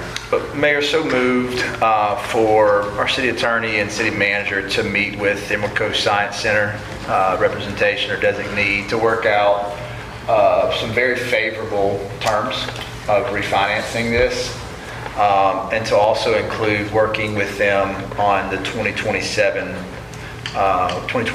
budget for CDBG funding request to try to get that in there to help as well. Second. Motion made by Councilman Schmidt, as fully explained, and seconded by Councilwoman DeBerry to move forward with that plan. Any additional comments, Councilman Schmidt? A very unique niche in the community, right? I mean, the trust is there. I mean, but God bless their hearts for trying to build a business model to stay in business for all the educational things that they do from that we can drill in really deep on and spend a lot of time. So I want the negotiations with staff to hopefully be very palatable for the unique niche. Not negotiate, like Mr. Burns said, not negotiate interest rates here. Staff can do that. Not negotiate pushing out the balloon payment however far. Not negotiate that here, but our city manager and city attorney hopefully make it as palatable as possible so that we can continue this unique relationship with the Emerald Coast Science Center. Thank you, sir. Anyone else comments? He said no. All right. Ms. DeBerry likes what you said, Councilman. Mr. Murray. Yeah, I know it goes out, and without direction from us specifically on favorable terms, I like that if we can make something work.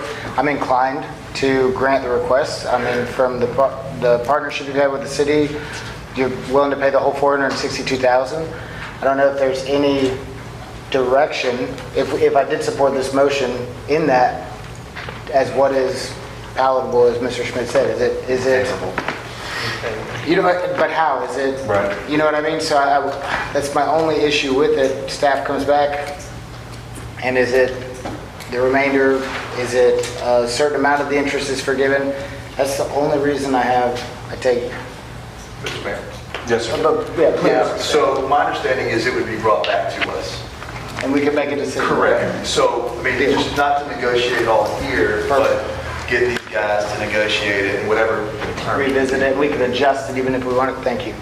I would also suggest that you guys, if this motion does pass, that anyone that has any kind of a strong feeling about this, reach out and send an email to Mr. Davis and say what kind of favorable terms you would like to be negotiated.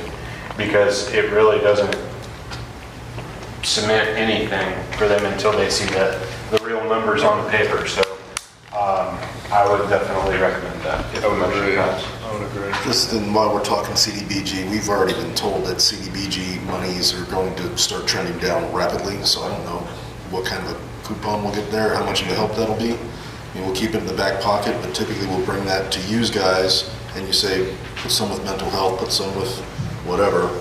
Now you've kind of handcuffed yourself saying, hey, put it towards the Science Museum to pay us back with the money that we've been given from tickets. Animals really help with mental health. I dig it, I don't know that that's... Right. I'm with you. We're not here to negotiate and all that, and gives you all time to digest all these things with CDBG. To your point, Mr. Mayor, I've had conversations with staff before this, as well as I'll have conversations with them after this on what palatable means. I think it's a very subjective word. I would encourage others to get with staff as well, but I'll just be very direct. I want to try to make it work where they can get a new roof, and the balloon payment is not expected for them to get privatized financing to put on a roof. And that just puts that nonprofit in a very unique niche, in a very tough situation. So that's why I made the motion, Mr. Mayor. Thank you. Anyone from the public wish to comment on the motion? Seeing none, council please vote.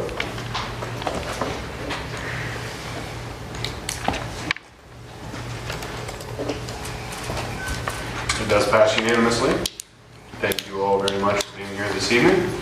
If you want to stay and watch the rest, you're certainly welcome to. Won't be very much science going on here. Poli-sci. Something like that. All right, that moves us to item 10.1. Speak of the devil. Perfect timing. Mr. Gibson, 2026-11. Great. So this is just the annual action plan that gets brought before council every single year. Again, the way it typically works is in the springtime we get a release from HUD identifying how much money we're going to get. This year it was $134,454 that the city was granted for CDBG funding. Mr. Davis is correct. In my 6 years with the city, every year it has dropped, and word on the street is that it's going to drop even at a more rapid pace. But obviously we don't know that until that release comes out every spring. Once we get that release, we do put it out for applications for everybody. I'm sorry, we open the applications beforehand. Let any nonprofits apply for the funding. And then we do work with our Citizens Advisory Committee to come up and prioritize what we want to fund from there.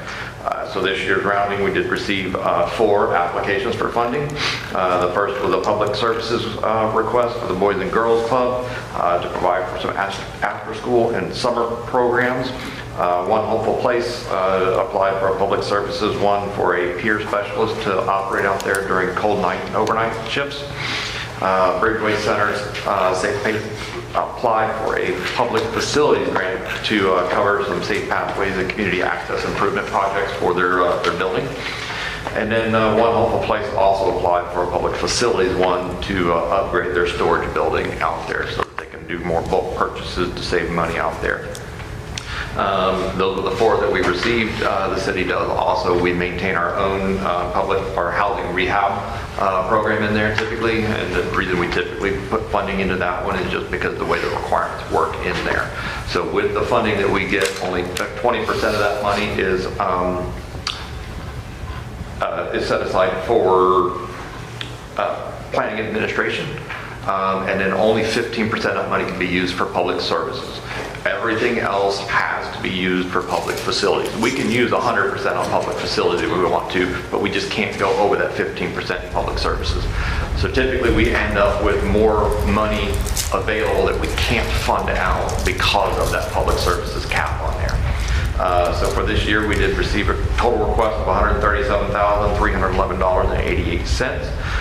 Working with our CAC, the funding we did recommend is that all, there were 3 of the 4 would receive the full funding that they requested. One Hopeful Place would receive $60,631.88 for their storage building changes. Bridgeway Center would get $25,000 for their improvements at their building. Boys and Girls Club would get $7,500 in there. And then we're recommending the $12,668.10 go to the One Hopeful Place for their peer specialist out there. And again, that number is there because that is the 15% of what the total amount is, which is the maximum that we can get for the Boys and Girls and the One Hopeful Place in there. That did leave an excess of $1,763.22 that had to go towards a facility type thing, and that's what we're recommending putting in housing rehab fund that we do with that one. Again, this that was the staff's assessment, and the CAC concurred with that one. And with that, staff respectfully recommends City Council adoption of Resolution 2026-11 to approve the FY 26-27 CDBG Annual Action Plans as recommended by the Citizens Advisory Committee. Thank you, Mr. Gibson. I'll ask you the first question. I want to as well say that I appreciate the Citizens Advisory Committee and the city's continued use of this whole process like this. It's very valuable to these charities that receive this money. My question is, years ago, I sat here and argued with Mr. Paccetti over the 20% being used for administration. And he used to tell me that it is a lot of record keeping, a lot of planning, etc. It just always seems to me that it's excessive, the full 20%. Was it considered at all by your department at all to say, hey, let's try to shoot for less than that amount? We've considered it before, and in talking with HUD, they typically advise not to do that just because there is the funding with it. We do have software that we purchased where all the applications come in because there is quarterly reports that we have to get from all the subrecipients until that fund is exhausted. So we still have some funds from 2-3 years ago that we're getting quarterly reports from these entities for that we have to process, and we have to report those into HUD. So that software really helps with that and everything. But it is there's a lot of labor with it. We did look at it, even like with last year with deciding to go with that one big project. They recommended if we're going to reduce funding in there that we go with something like that because it's a lot easier and a lot less burdensome for staff to deal with one subrecipient and one set of numbers versus going forward and having to do that with 4 or 5 entities in So there. you're saying HUD's recommendation is that you only reduce the administration fee percentage of the total loan if there's one single project or if it's less arduous, laborious, etc. for your staff? Yes, sir, typically. So when it's broken up in all of these things, we're probably losing that 20% to administration no matter what. Yeah. But in the other format, it's easier to get more of that money out to whatever. Okay. Gotcha, that makes sense. Ultimately, I mean, if it came totally down makes to it, sense. we could reduce that. That was the guidance that was given by City Council to reduce that. It just gets into there. I mean, the work is going to be done. And these are obviously general fund employees and a lot of that planning and admin. It does go to pay for certain computer usage, the program on there. We've been able to send some people to training with HUD so that we're making sure that we're dotting all of our I's and crossing crossing all of our Ts with these kinds of things to send in the training. But then a lot of it is basically a reimbursement to the city for the staff funding to manage this, basically. I understand that. My questions are always just from a place of trying to make that small amount of money go to as many good places as it possibly can. And that's what I'd always advocate for when I got the chance to advocate. Anybody on the board with a question on this for Mr. Gibson? Mr. Schmidt? CAC recommends, but ultimately the council takes their recommendation and approves, modifies, disapproves, correct? That's correct. I mean, we're looking for your input on this. I mean, you don't have to follow this. The only thing that we would have to follow is the HUD guidance on the percentages. And then ultimately, even then, this will be submitted to HUD for them to finally approve. As long as we follow their guidance, though, they would never come back and be like, well, no, that's not right. They could just come back and be like, hey, that project is going to be considered a public service, and that's going to put you over your cap. What would be the negative or the unintended consequences of trying to loop somebody in like the Science Center this late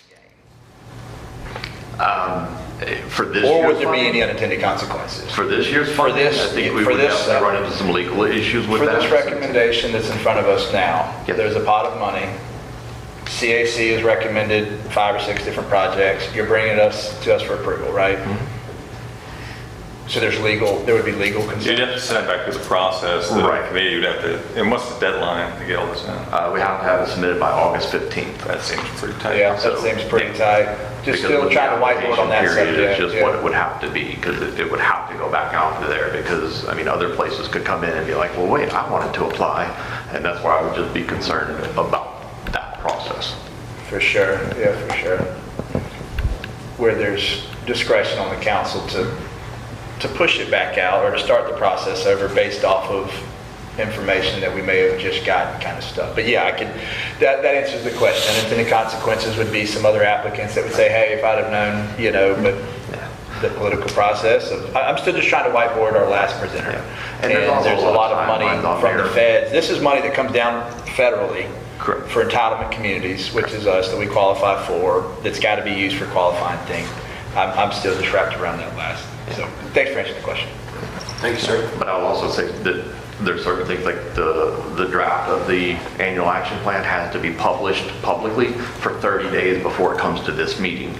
So even then, if we were going to change it right now and bring it back, so that would mean that August 5th, whatever that first August meeting, we'd have to have it advertised. So basically, in the next 2 weeks, we would have to have a whole new thing. Okay. And that's so hypothetically, if there was a motion to include the Science Center and earmark for $100,000, that being brought back by August 15th, is that?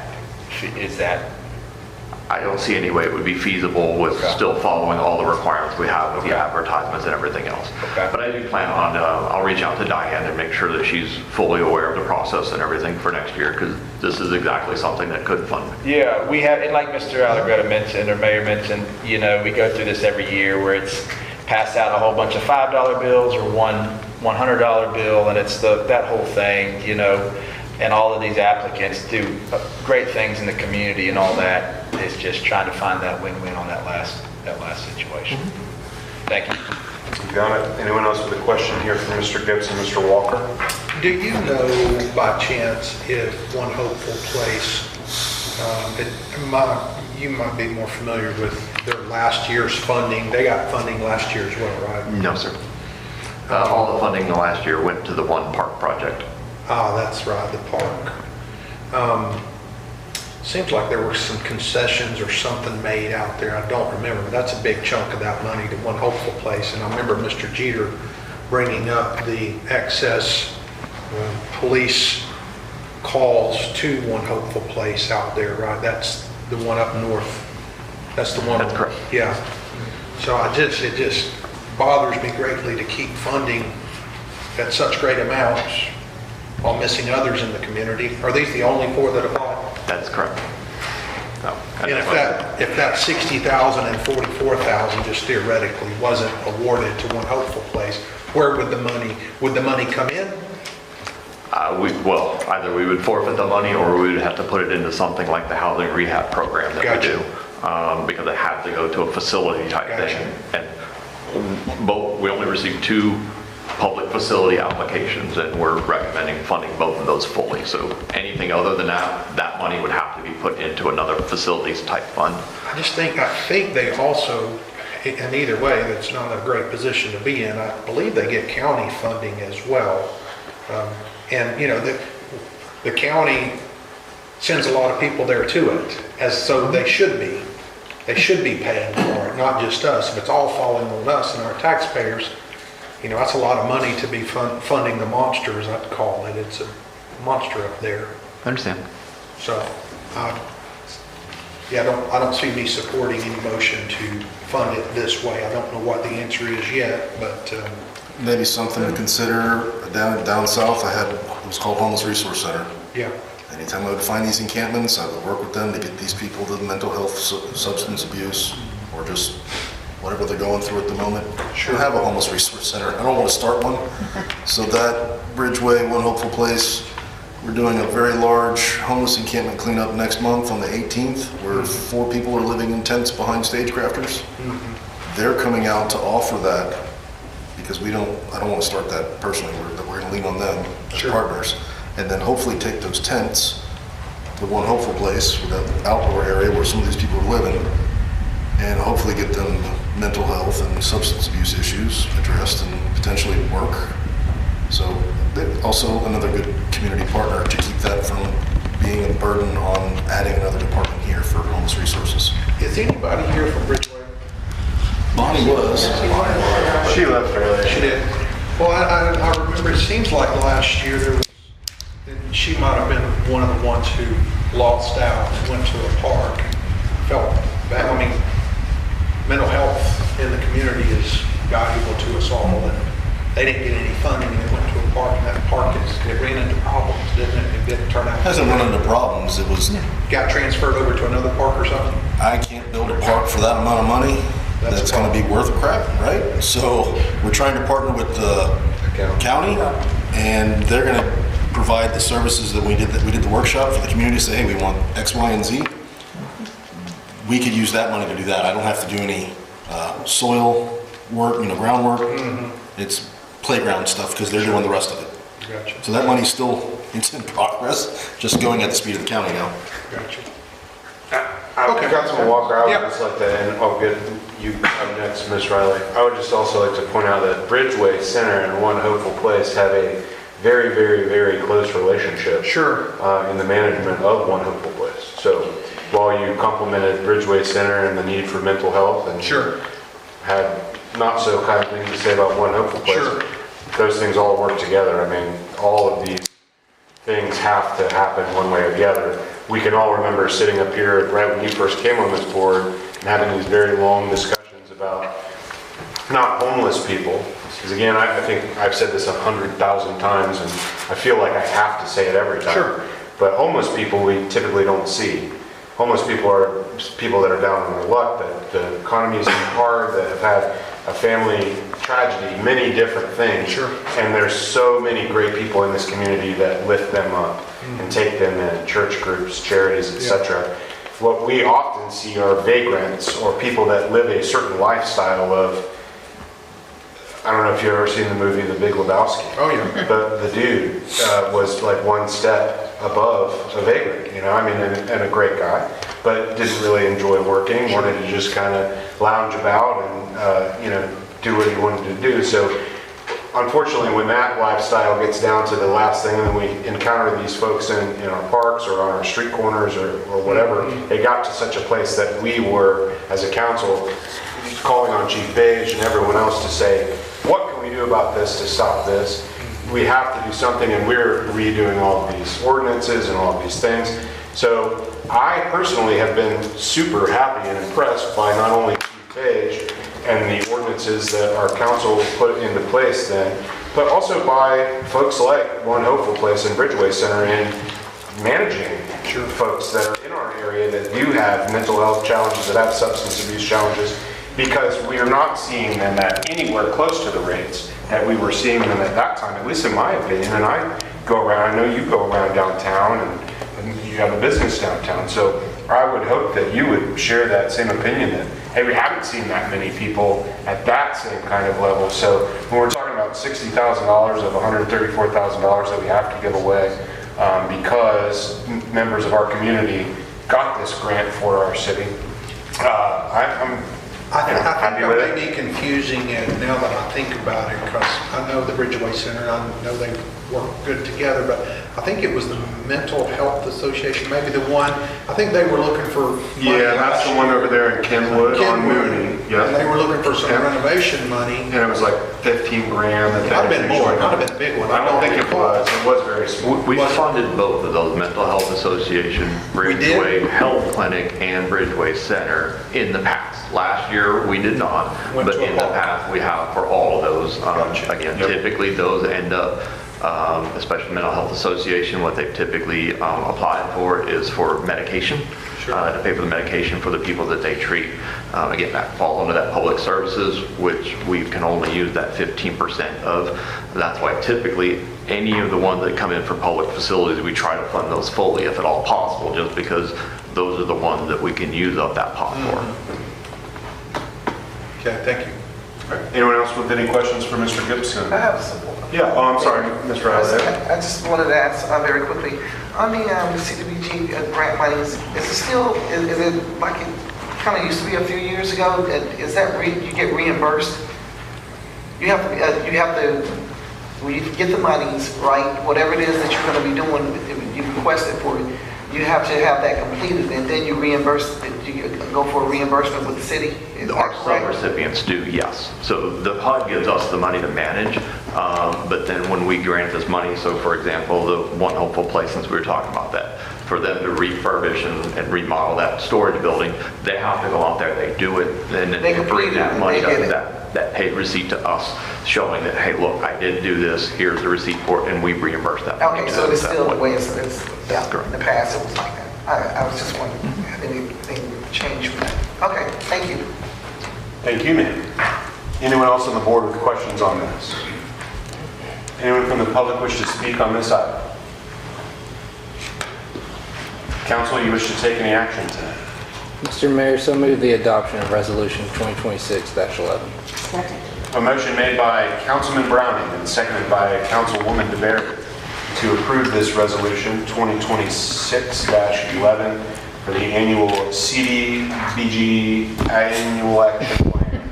Any additional comments? A question, I guess. Mr. Walker, please go ahead. Thank you, Mr. Gibson, and maybe Jason.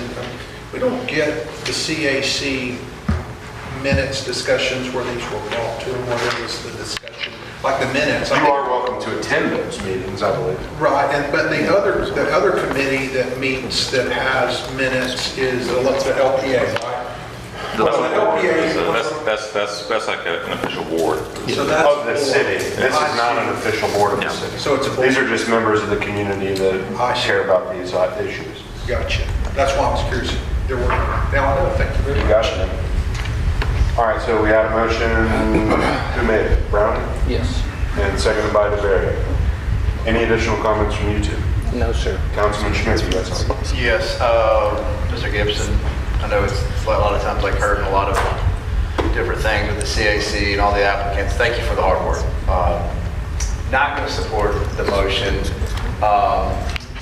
In future budget years, I won't be on here, at least for this term, but for future budget years, bringing this back where it gives us enough time to make the modifications, where what I just heard say, and if I misinterpreted it wrong, that if CAC brings this recommendation to council, if you don't approve this, we don't have enough time to turn it around.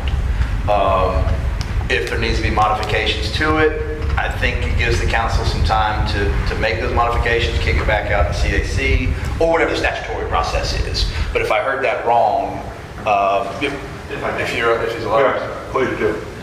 So it does get a little complicated. So a lot of the process, just with the requirements that we have to have the advertising, the application period open for 6 weeks. Then we have to have the CAC meetings, and then we have to have it published 30 days beforehand. To do all of that twice. That was the herding cat It's part almost I going was to be talking not about. possible to do that. So that's why we go through all this process. And ultimately, I mean, unless we were to just completely restart the process, we have to go with what the applicants are. Now, where we come here for you guys is if it was a matter of, you know, like the one we said we're going to fund One Hopeful Place at a lower amount than what they did. If you were like, no, I think we need to fund that one fully, we'll go make that change, and that's what gets submitted to the state.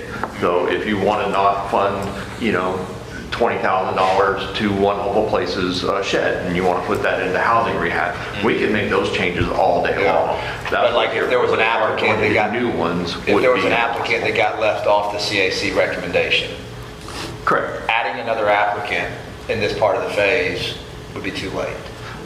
If they had applied at that point in time, because we do that as well sometimes, where we recommend no funding for a certain applicant. And again, at the point the board could be, or the council could say, no, I want to add them back in there and stuff. Yeah. But to go get a new applicant is impossible. Gotcha. And I guess this is what I'm just suggesting, not to go back and forth in the weeds of the flow chart of what has to be done, because you're the subject matter expert on that. And again, that was the herding cat part that I was commending you on, of if there is ever any future applicants that don't make the CAC recommendation, or just these kind of things, giving staff and CAC time to revisit whatever council's modifications are. Where, again, I don't understand all the statutory law requirements, that's why I'm leaning on y'all. I just find it, again, moving forward in the future, there's got to be a workflow where it gives council more time to kick it back to CAC so that you can still meet your statutory requirements. I don't know when that workflow begins right now at 9 o'clock on Tuesday night or whatever it is, but it would be nice for future councils to have that time to modify CAC's recommendations to include applicants that didn't get the funding or non-applicants. So I will say that historically, this item has been brought to y'all in the first August meeting. We pushed hard this year and last year to get it to this particular meeting here. That way we did have time if it needed to go back for more discussion, and we can bring it back in August for the final approval in there. I will tell you with the statutory timelines on there, there's no way we could bring it to council and then say we're going to go back out for new applications. It's just, there's physically not enough time. There's a 6 week lag time, so that's what he's getting at. So you could, if they would have applied and gave them like a $0 amount tonight, y'all could say, no, we want to give the Science Center all the money because they applied. But the problem is they'd have to redo the application. Yeah. Can I make a suggestion as well for future clarification of this whole process? If staff could bring it to the council when it first opened, like when you call out for the Science Center or for whomever to apply for these grants, if that were an item on an agenda, hey, this is now open. And so all of these, because that's ultimately what everybody up here, the objections I've heard over the time I've been here, is always like, oh, what about so-and-so? They should have applied, or they didn't apply, or why didn't they apply, or we want to give it to this or that. So I think if it was an item on an agenda when it was first open, then that way everybody knows, hey, this is when this meeting's going to take place of this advisory committee, this is when staff's going to, just as like a, hey, this exists now for this year. And I'm not blaming you or Forsetti or anybody for that. It's just I think it would be maybe something that would solve a lot of these issues. I love it for you. And you're crushing it. You brought it up for people who want to. Yeah, you brought it up much earlier. I don't want this to be. For sure. Yeah. So thank you for bringing that up. It's just continuous improvement. The core values of the city of Long Beach. That's easy. I just have one quick question. Can you give me the information on the advisory committee? I'd like to see what their tasks or requirements are on the advisory. I can take it to you. Can you Yeah, there's actually a resolution with all the requirements on there. Yeah. Thank you, I appreciate it. All right, we do have a motion and a second. Everybody's had an opportunity to speak. Council, please vote.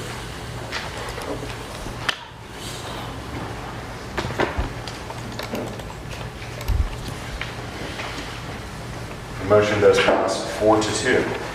That brings us to Resolution 2026-12 to accept a Dollar General Literacy Foundation grant for the Fort Walton Beach Library.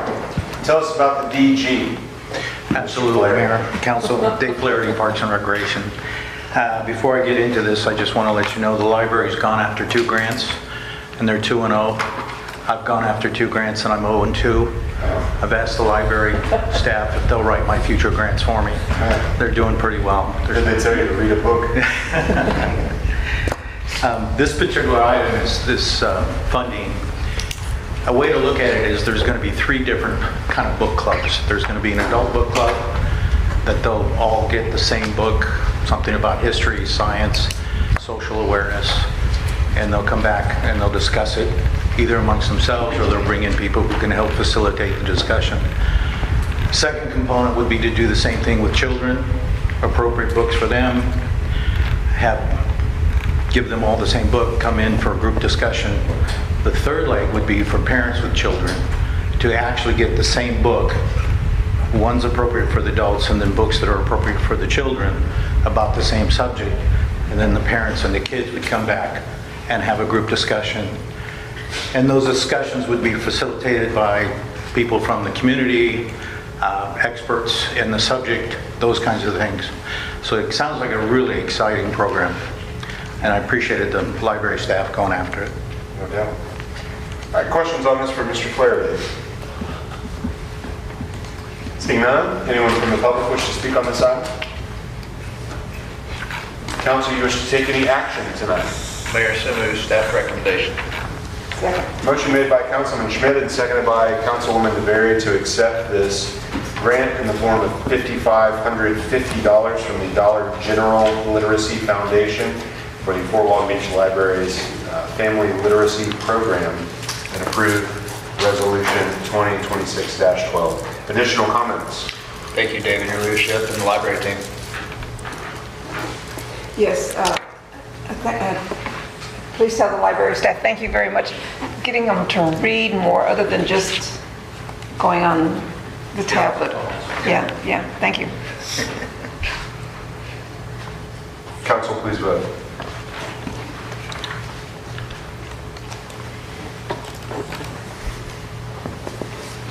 And it does pass unanimously. That brings us to ordinances on first reading, and specifically ordinance 2218, Mr. Burns. Ordinance 2218, an ordinance of the City of Fort Walton Beach, Florida, amending Section 6.03 Code of Ordinances titled Benefits of Mayor and Council and provide for an effective date. This is an ordinance that lines up the Code of Ordinances with the city charter amendments that were passed back in November 2024. Back in December 2024, the City Council voted to phase out the benefits that are discussed in this ordinance by providing insurance to City Council members at their election through the end of that fiscal year. That fiscal year ended last year, and so there's no current council members that are on insurance to date, but there were back at the time when y'all made that decision. And so this gets rid of the section that entitles the mayor and the council members to insurance. It also clarifies that if you were sitting on the council on or before April of 2025, you're still allowed to continue your coverage. That's been a provision always offered also in the Code of Ordinances. And there's quite a few, I don't know the exact number, Derek would have that number, but there's quite a few former council members that are still on the city's insurance. They pay for it though. And that's a requirement in the Code of Ordinances that they actually have to pay for it themselves. It's just, they have to have been insured at the time they were on the council, and then when their term ends, the insurance company will agree to allow them to keep paying in. There can't be a gap in there.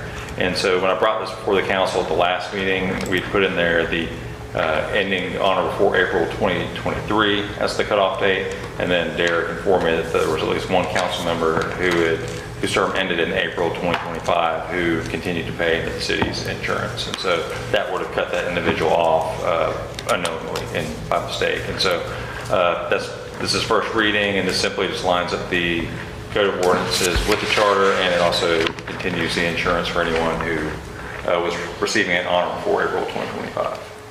Thank you, sir. Questions on this for Mr. Burns? Seeing none, does anyone from the public wish to speak on this item? Council, do we have anyone wishing to move this clerical item forward? Mayor, so moves, staff recommendation. A motion made by Councilman Schmidt and seconded by Councilman Merrill to approve ordinance 2218 on first reading. Any additional comments? I did not accept the $1,900 Cobra plan. I did not accept the $2,900 Cooper plan. Although I don't know how mine was more than yours since you got more kids. Maybe less messed up issues or something. I guess. I got a lot of mental events that are working on it. Besides that. So, anyone else comments? Council, please vote.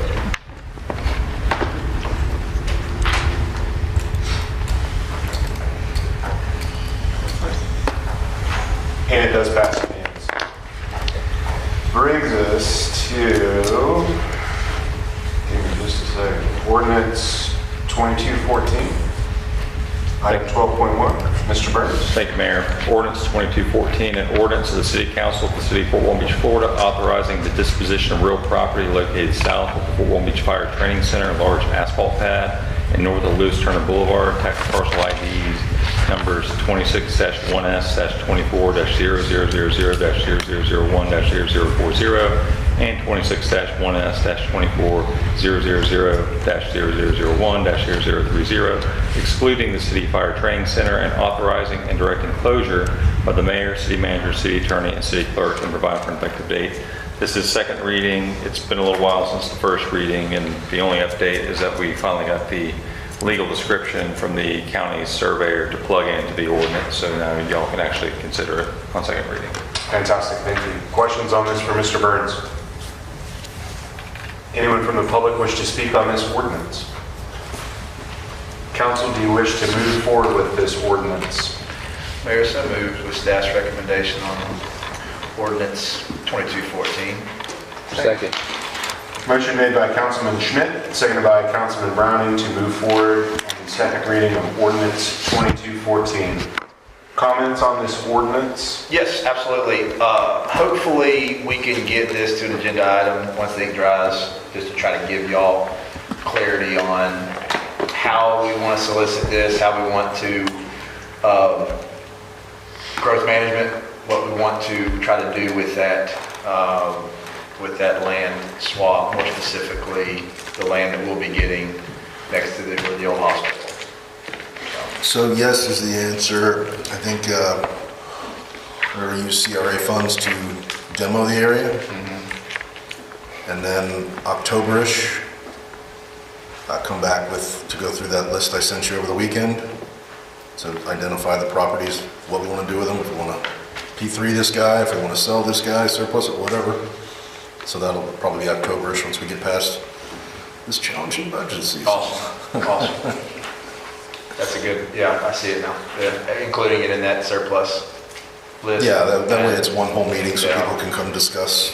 Because I really think with soliciting and promoting that, not just the surplus properties, and that's going to be a comprehensive conversation, but I look forward to trying to educate the community once this ink dries on trying to present some proposals and giving y'all the direction y'all need, not just on all surplus properties, but this one. Because I really think in the 2027 we can get this into whatever the vision is of the board on the growth management side, restricting on what goes there, what kind of vibrancy, midtown, all that stuff, but hopefully getting some funds in the unrestricted account in 2027 for this. So that's all I got. Thank you, sir. Anyone else comments on the motion? Council, please vote.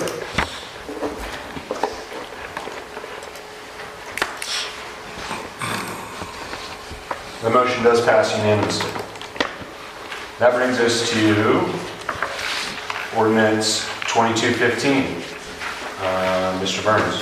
Ordinance 2215, an ordinance of the City Council of the City of Fort Walton Beach, Florida, amending Land Development Code Section 5.01.07, storage buildings, storage sheds, shipping containers, greenhouses, and attached garages or carports to allow for commercial use of shipping containers, provide for authority, provide for servability, provide for an effective date. This is second reading, and Mr. Gibson will present on behalf of staff.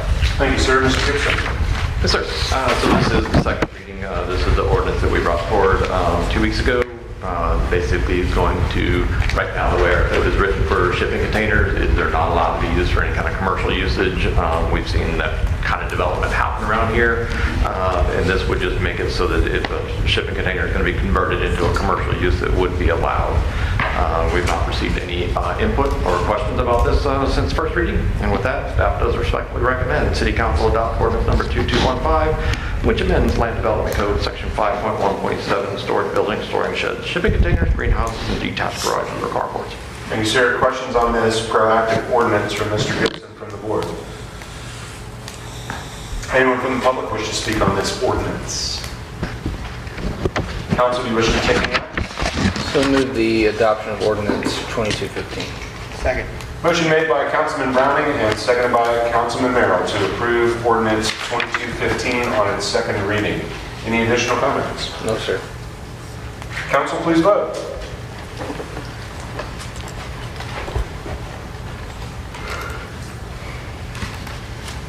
It does pass unanimously. And it brings us to ordinance 2216, Mr. Burns. Ordinance 2216, an ordinance of the City Council of the City of Fort Walton Beach, Florida, amending Land Development Code Section 9.00.03, development permits and development orders required, exemptions, reporting, providing for authority, providing for severability, and providing for effective date. This is second reading, and Mr. Gibson will present on behalf of staff. Mr. Gibson. Yes, sir. So this is the LDC amendment that we brought for you earlier that basically exempts pole barns from the 1,000-foot requirement for development order. This would just allow pole barns up to 5,000 square feet to not have to meet all the requirements of that development order. We've not heard any input or questions on this one. And with that, staff does respectfully recommend the City Council adopt ordinance number 2216, which amends the Land Development Code Section 9.0.3, development permits, development orders required, exemptions, according to exempt pole barns less than 5,000 square feet and not enclosed on more than one side from the requirements for the development order application. Thank you, Mr. Gibson. Questions on ordinance 2216 for Mr. Gibson? Mr. Walker, I did enjoy last time on the first reading all of your sayings of the phrase pole barns. Yes. So if you'd like to follow up with anything? Or not? No, I was impressed that pole barns could also be metal There you go. poles. We learned I learned. together. Yes. Anyone from the audience, the public, wish to speak on ordinance 2216? Seeing none, council, you wish to take any action? Mayor, so move staff's recommendation to adopt ordinance 2216. Second. Motion made by Councilman Merrill, seconded by Councilman Browning to approve ordinance 2216 on second reading. Any additional comments? Loving it. Mr. Mayor. Cleaning it up? Oh, yes, sir. It probably doesn't get said enough what Mr. Gibson has done to this department with his leadership. So I appreciate you, Mr. Gibson, pushing these things proactively. Again, from me to you, it doesn't get said enough. So thank you for being proactive, whether it was the recent item with the storage units or the different things at restaurants like the Gulf Restaurant are building. That go check out the new Oyster Bar in town, downtown too. I think it's got some containers too as well. But thank you for putting this stuff proactively, Mr. Gibson, and all that you do on this type of not so attractive stuff to go over. No doubt. Second that. Council, please vote.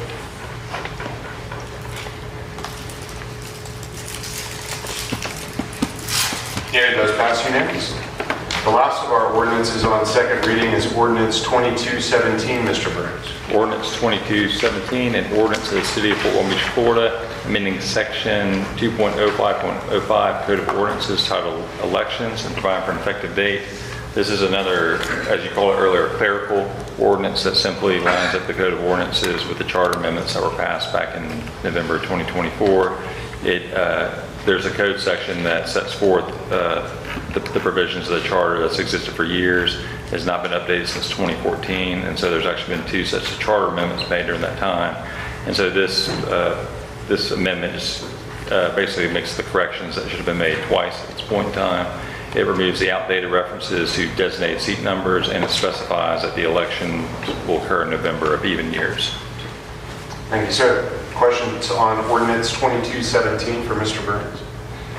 Mr. Walker. Just noticed that it says it does have a budgetary impact relating to section 35. What is that budgetary impact? Ms. Neighbors? Look at it. The budgetary. We're just waiting on you. Councilman Walker asked the budgetary impact of this ordinance. 2217, it says it does have a budgetary impact relating to section 35. I'm just curious what that Does that have to do impact with Paul is. Lux's fees for moving it? Is that what that's referring to? Probably. Sorry. Yeah, I'm just curious, do we There know? are, and Ms. Barnes on the spot, I think there are different charges. I don't know if they're more or less what Paul Lux was charging before. They will be less. It was about $17,000 for us to do the entire election, and I'd estimate $2,500 or $3,000 because we have to do the legal advertisements. So it's saving us money? By how much did you just? Maybe roughly 3,000. $3,000? That's what it will cost us this year, so it's Versus saving about 17. 14, yes. Got you, 14. Oh, that's nice. So it comes out of the cap? Add it, spend it. Got you a coupon. Anyone from the public wish to speak on this ordinance? Council wish to take any action? So move staff's recommendation, ordinance 2217. Second. Motion made by Councilman Browning, seconded by Councilman Walker to approve ordinance 2217. Any additional comments? No, sir. Seeing none, council please vote.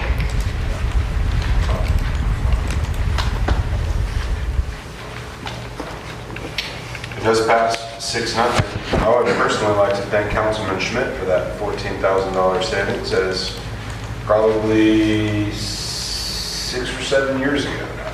You first suggested this idea, and now it has passed on a second reading as a ordinance that was voted on by the people of the city. So well done, sir. Thank you. Moves us to item 13.1. And actually, before they start, Tim, I'll do for both 13.1 and 13.2, the ex parte communication colloquy. So both these items are quasi-judicial hearings technically.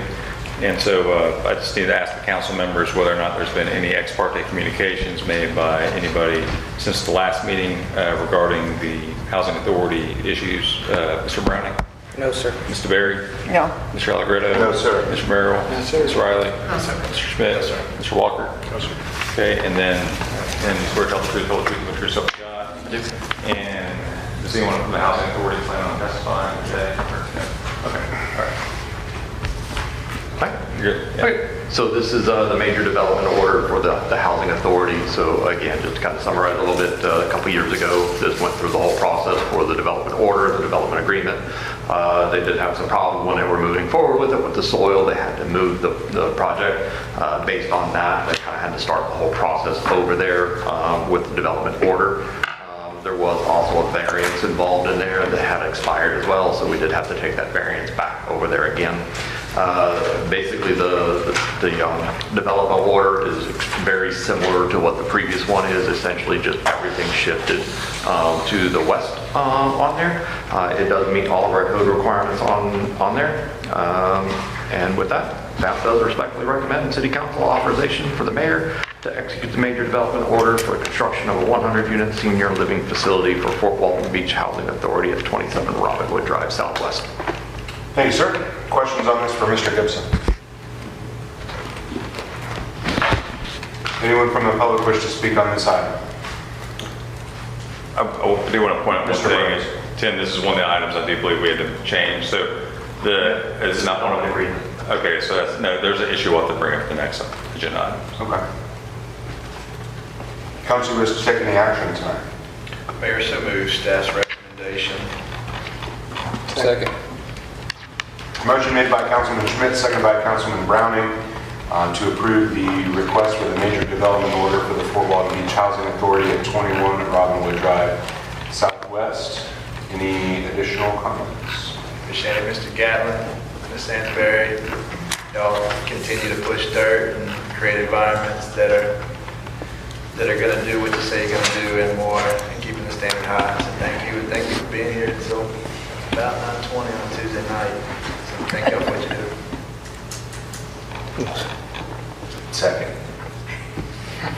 Anyone else? Council, please vote.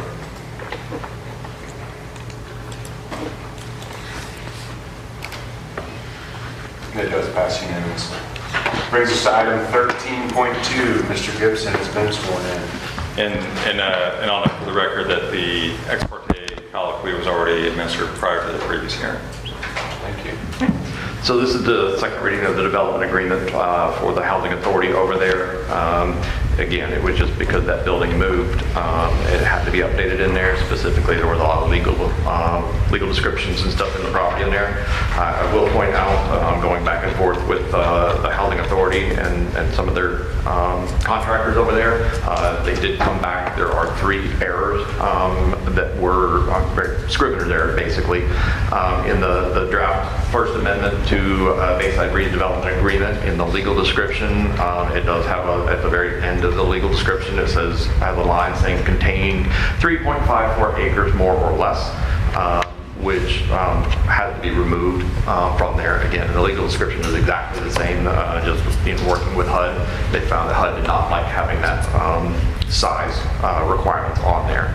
The same thing with the declaration of covenants, the same thing, that line was in there in the legal description in there. And then in the subordination agreement that is part of this as well, there was one typo in the easement of the legal description. The word was, it was supposed to be drainage, but the D was changed to a C inadvertently in what was sent over to us. And with that, we've not received any comments or anything on this one either, and staff does respectfully recommend City Council authorize authorized to execute the First Amendment to Development Agreement between Fort Walton Beach Housing Authority and the City of Fort Walton Beach. Thank you, sir. And those typos, Mayor, we fixed them. They're going to be in what you sign tonight if the council passes this, but technically in the agenda packet, it contains the word craneage. He said there's a C instead of a D, so there's those typos that are in there that came from All right. Questions on this for Mr. Gibson? Anyone from the public wish to speak on this item? Council, you wish to make any action tonight? Mayor, so moved. Consideration of First Amendment to Development Agreement for Bayside Roads. Second. Motion made by Councilman Schmidt, seconded by Councilman Walker. Any additional comments? No, sir. Council, please vote.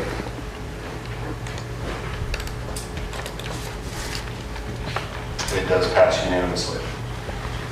That brings us to city manager reports. You weren't expecting that, were you? No, I just realized we already did 13.3, so thank you. Hey, thank you, Mr. Gowan, Ms. Sainsbury. Appreciate you waiting for us.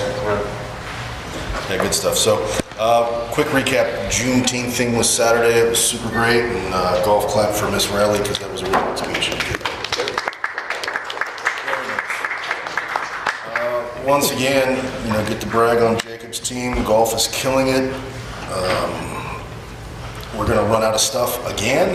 We were going to bring it back before council to expand that, but we discussed it today. I don't think we could get it on the August agenda and receive it before October 1, so we're just going to be running thin on stuff in the pro shop, so we're a little frustrating there. And oddly enough, since business is booming, toilet paper and stuff like that. So we're just going to line that internally. But golf clap to Jacob's team for just still steady killing it. We're using so much toilet paper. I think it's the restaurant. Never mind. All right, moving on. Man, so I get end of shift reports every day, right? So I just want to go over the one from, what date is this? June 19, Friday. Burglary. Dude was apprehended and charged with burglary within the hour. Fast forward, theft. Dude was apprehended and charged with grand theft within the hour. Stolen vehicle. Dude was apprehended and charged with grand theft of a motor vehicle within the hour. Armed subject, Baker Act. Officers responded and were able to successfully transport that individual. So again, I don't know why people commit crimes here, our police can catch us. So just planting that seed, and once again, solid. America 250, it was kind of 2 weeks ago now, but unfortunately my wife was ill, but I heard nothing but good stuff from the drone show, since it was the first drone show in the history of the history. So pretty cool there. And just a quick reminder, we transferred the Mardi Gras money to do drone show, so people lost their mind that we got out of the Mardi Gras for this year, right? But it's back on the books for next year, assuming we can figure out the money. But so that was really cool. The governor planted this seed with you guys, but I'm just going to read his cool little paragraph. Announced the state offices will be closed on Thursday the 2nd, Monday the 6th in celebration of Independence Day weekend. So similar to what we did with Christmas and either New Year's or Thanksgiving, maybe all three, I don't remember. I'd like to follow suit with the governor. There will be no cost impact to the city, so there's no overtime. It's not a holiday. We're just going to close the offices following the governor, and it's just one of the rare nice things we can do for the staff. In addition, I probably should have prefaced it with, we had a lot of salaried staff that worked a lot, that worked America 250, so we wouldn't get overtime. So again, just a nice thing to do. So unless there's any heartburn, I will follow suit. Thoughts, comments, questions on that one? I say go for it. Go for it. Done. We'll get that out tomorrow. I'm sure the staff will appreciate that. Nice thing to do, right? And then the last thing I'll just close with, again, we're just here to get the work done. There's no hidden agenda. We have a really good team. So we're just trying to get everybody rowing in the same direction. We can cook and do some cool stuff. That's all I got for you. Thank you, sir. City Attorney reports. Nothing that, Mayor. Councilman Jeter. Councilman Merrill. Just real fast, Mr. Leibovitz spoke earlier. Here's another guy like me. I've been open about it. I voted for the cap. Seen what we have to cut. He sees what we have to cut now. It really comes from a place where we want fiscal responsibility. I think that's where the vote came from. And being quoted on it, I'd like to clarify, especially Mr. Walker, since I've been quoted. I'm going to bring it back up, not in a way necessarily to get rid of it, but to get it in a way where I don't feel like it constricts our city. We're off last, but we were coming under the cap, and we're cutting. So it's not like we're controlling spending going forward. We had the last budget. This is the cap. It's causing us to cut. Very likely it could cause us to cut in the future. So if we get rid of non-essential things and these things that we enjoy and things maybe we shouldn't be in the business, eventually we're going to bring up things that a lot of people that voted for this never intended to bring up. So look, I will admit that it's made us look back at the budget. It's made us look back at the expenditures, and there has been some good things that come from it. But what I'm going to keep bringing up is something that works for the city so that we still have room to grow, so that we're not losing the services. And I appreciate Mr. Leibovitz coming out as a resident who voted for it, openly is talking about it and saying, hey, maybe we need an adjustment. So that's where it comes from. That's where I stand with it. I just wanted to clarify that. Thank you, sir. Ms. Riley. I just want to thank you, bounce off of Ben somewhat.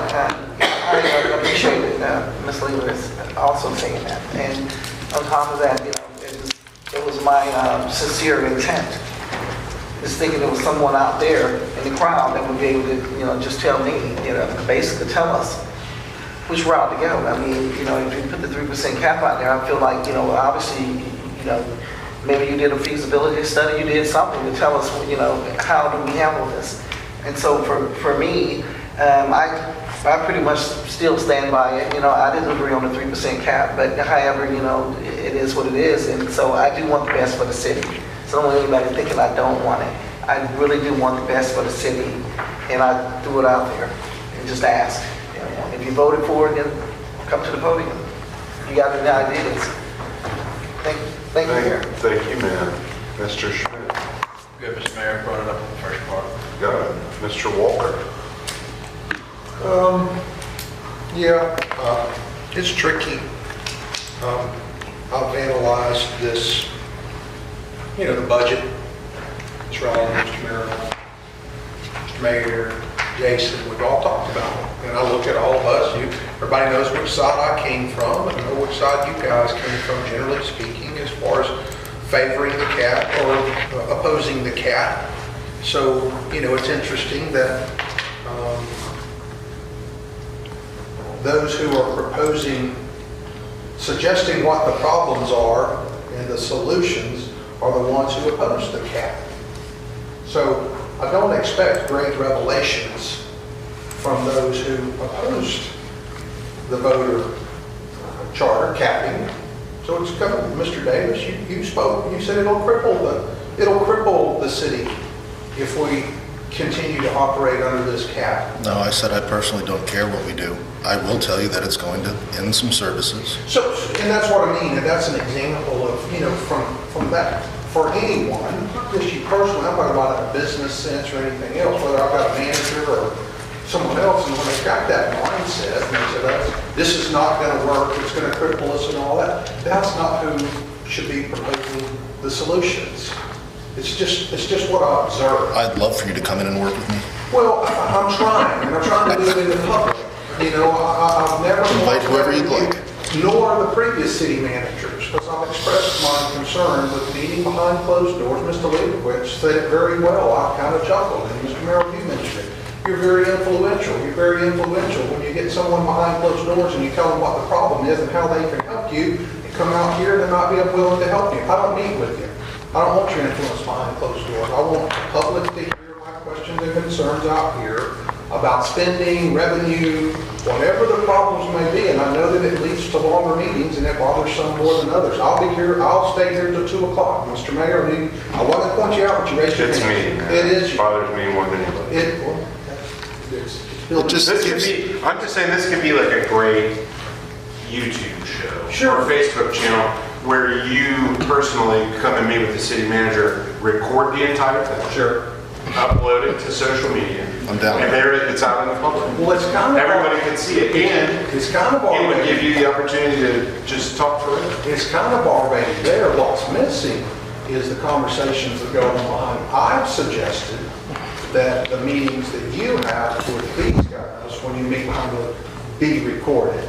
That's not been. That's what I would like to see. We all get to see this one. And I post a lot on social media and everything, but nobody gets to see the influence that goes on behind closed doors and what causes one to bring up ideas or to support. Paranoia. There's no influence. There's no decisions made. I go over the weekly report and I ask, what do you need from me? And then all the questions that you ask in this meeting, you could ask there. So maybe we look more prepared. If Mr. Davis, if you don't believe that you have influence on people that you meet with behind closed doors, you're missing some things there. You do. I know me, and I don't know that I would influence anybody. I'm kind of a... I mean, you have the opportunity to influence each other, though, really. I mean, that's what a conversation is. No doubt. And so when we're influencing each other up here, I'm often on the losing side of it at this time and have been for some time. But, that influence that goes on back there, the public doesn't get to see you or you or you or you influencing him or him influencing you. This is a business of influence. I'm trying to influence the public. Taxes are out of control. That's my opinion. The majority didn't vote with me. That's okay. I don't mind losing that, but I would like for the people to see what goes on behind closed doors. And I guess that this would be it. I just knew that was tricky. I'll continue to talk about those things, but Mr. Mayor, whether it's you or Mr. Davis, I'll ask, and you can send it to me in an email, you can answer it now, whatever, but you've both alluded to the fact several times in public that you don't trust the watch group contact that you have because of inaccuracies, misleading, false lies, whatever it is. Can either of you elaborate on what that is? Because if you're saying this person is lying to you or misleading you, Mr. Mayor, I'd like to know what it was they said that was misleading or untrue. Is that something you can share publicly? I will personally tell you, I've never said that. Okay. All right. You've not said it. But I would also tell you that I don't trust Rob Smith one bit at all. And the reason is because of everything he says and does in this room, in the public. I absolutely trust Travis Smith. I like Travis Smith. I trust Robert E. Lee, not the general, but the guy that's a member of the watch group. So I don't mind having the meeting. We can record it, as Mr. Davis said previously. Sure. If we're going to go meet. I mean, you're kind of also Aren't you speaking out of both sides of your mouth here? No. You don't want this, like, recorded? I don't. Or do you have a problem with it being recorded? No, it was the intent of the purpose. It was alleged in public meetings that whoever it was you were speaking with and prior to tonight, I've never heard Rob Smith. Mr. Davis said that he had a bad interaction with him. I mean, at least that's what I heard when I was into this room with you. He said he didn't trust him. He had been misleading, deceptive, something along those lines, lied to, and I want to hear what that lie was. Sure. So he has my personal cell phone. Sure. I have told him on any occasion, anything you want. That busted piece of crap software that we're using right now. Sure. Enterprise. Yep. Financial. Yep. I don't make him do public records requests. Tell me what you want and I'll give it to you because it doesn't work the way it's supposed to. Gotcha. So he's gone out and said we won't work with him. Won't provide him whatever he's asking for. Utter nonsense. I've told him anything he wants, anytime. He does like to show up and go on fishing expeditions, and last time he was here, I straight up told him, what do you want, and we'll give it to you. You're asking all these convoluted questions, trying to find that gotcha moment. Tell me what you want, we'll give it to you. That's interesting, thank you, because one of the things that he mentions to me, and I've never been just all about it, but then last meeting that I was at, a review of the published process of the budget came up, and in that same page it says that we will receive monthly financials. And I don't think we're getting a monthly financial report, are we? I'm sorry? It's on the website, it's a PDF. It takes Marcus some time to run it, changes it to a PDF and uploads it. As he can. It's always 30 days behind. We have to close by the 20th of the next month. And it shows where we are budgets to actuals. For the charter amendment. Just the charter amendments? I mean, is it not the full financials? The one that Rob Smith wanted us to produce. But it's a PDF and it's the full financials. I mean, whatever Mr. Smith asked for. Gotcha. Okay. Thank you for that. So again, well, now I've heard that the problem you have with him is that he says, well, he leaves stuff out he's got some self-serving interests. He has conveniently left out the fact that we've paid for his personal residence to have some damage repaired that I've never done in 20 years of government. It was costing so much staff time, I said, screw it, pay for it. I'm just done dealing with it. He's called our engineer to say he didn't like the design of Liza Jackson because his boat wouldn't fit on the ramp. So he wants to redo it to fit. I don't know and I don't care. Gotcha. I'm just repeating what's been given to me. That's why I want it recorded, because when he goes out and says stuff that's 1,000% false, it's very frustrating. Yeah. He's a critical part of the team. And if he's working against all the stuff that we're trying to do, we're not rowing in the same direction. So whatever he wants that gets him on the team, I'm down with. As far as influence goes, I can't run the police. I can't run the fire. I'm not an engineer. I can't work in public works. I don't have a SHRM. I can't do HR. I'm not an accountant. I can't do any job in this entire city. Any one of those people could do my job.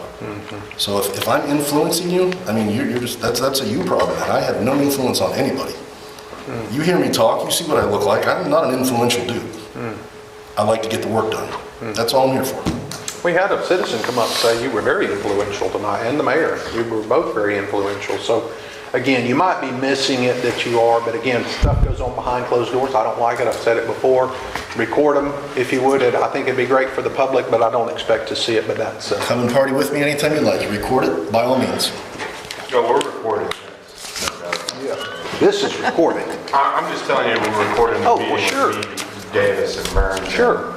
Robert E. Lee and Rob Smith. Would y'all be opposed to y'all's individual meetings with Jason being recorded?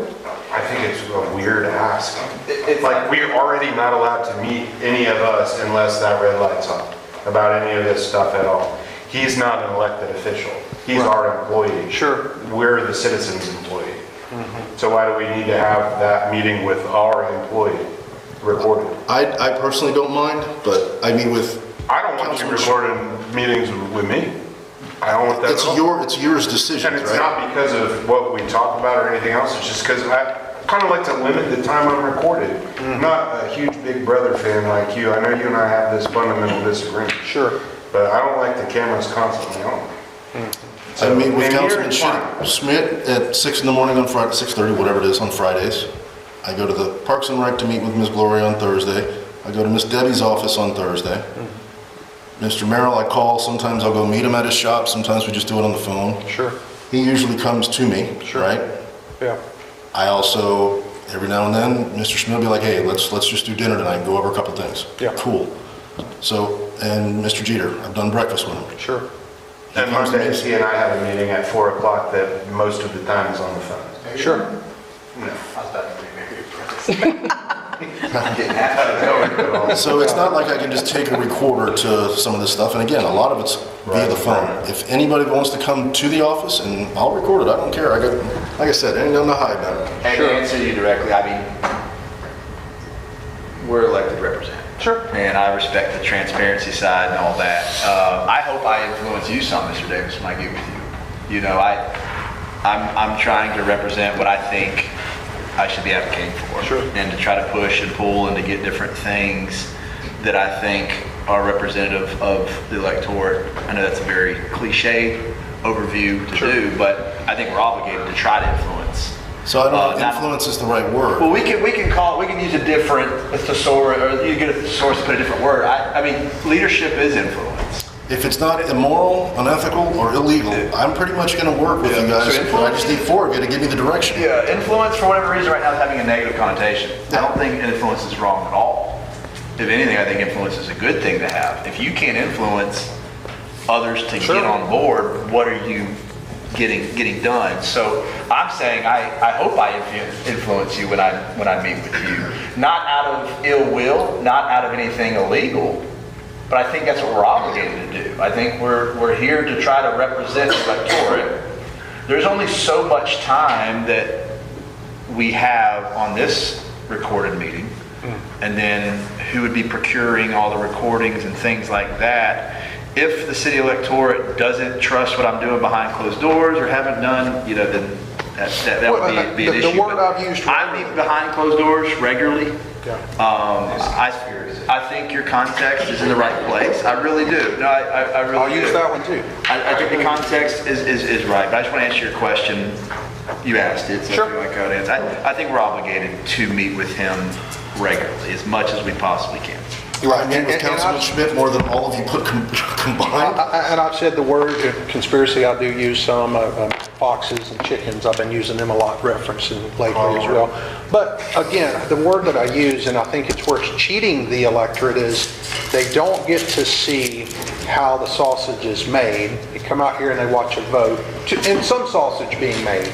So they don't get to see how Mr. Merrill's concerned about this spend, or how he wants that spend, or Gloria, or Mr. Browning, anybody, hey, I would like this, this is where it's coming from. They don't get to see that. They don't. Like when someone hires you as an agent, they don't get to see all of how the things are built, but they expect you to go represent.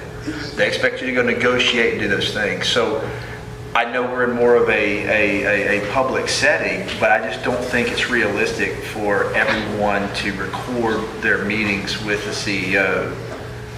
I think we're obligated to hire someone to go represent us, and vice versa. We're representing the people, and I think we're obligated to meet with them as much as we possibly can inside of our personal schedule. I personally feel like it's your obligation as an elected official to come out here and tell the public, I went and met with Mr. Davis, and I discussed these things. I agree with you when it comes to the first council I got on. I came up here and there's maybe 2 or 3 people that ever said a word about anything. But most everybody just clicked yes, yes, yes every time. And I was like, is this what we're supposed to do? Sure. It was not what we're supposed to do.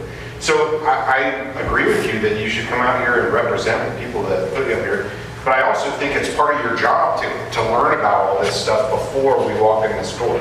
And the real best way to do that is by talking to directors and Mr. Davis and people in the community, etc. I'm not saying that you're not learning or not trying, but I am saying that your refusal to do that because of... I do it differently. this. I don't refuse. All of my records, my discussions with Jason are by email. Ms. Barnes, they're by email. I request documents.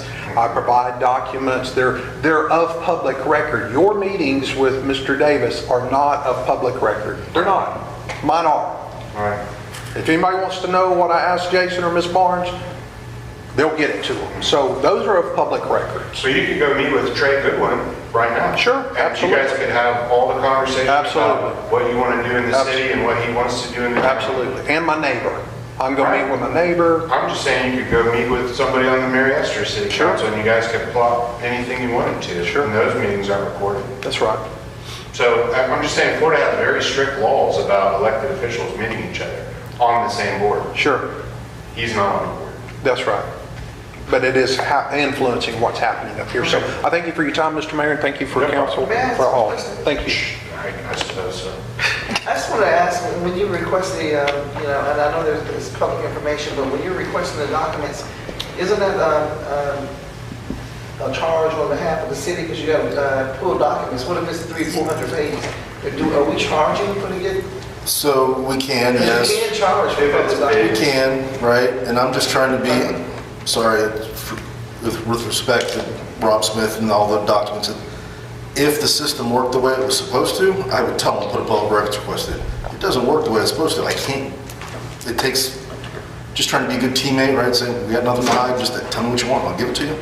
If it worked, when this is done, he can go online and do it himself. It'll present all that data and any different report that you can possibly imagine. And this isn't exclusive just to him, you do this with others too. Anybody that asks. Right, okay. All right. Councilman Brown. I just want to real quickly, I want to get back on this 3% cap thing, but Mr. Walker, you mentioned, but I'm like all of you opposed this, and then now you want to be the ones that come up with solutions. I don't understand why else I'm up here to do. So I mean, it's like the whole shut up and dribble concept. Like, I don't want to cut anything. That's why I oppose the 3% cap. But now I have to, so I'm just kind of doing what I have to do. I'd probably say the majority of people don't want to cut a lot of things. Like I expressed, I don't want to get rid of daycare and outsource it, but it's sentimental to me. It means a lot to a lot of people here in this community.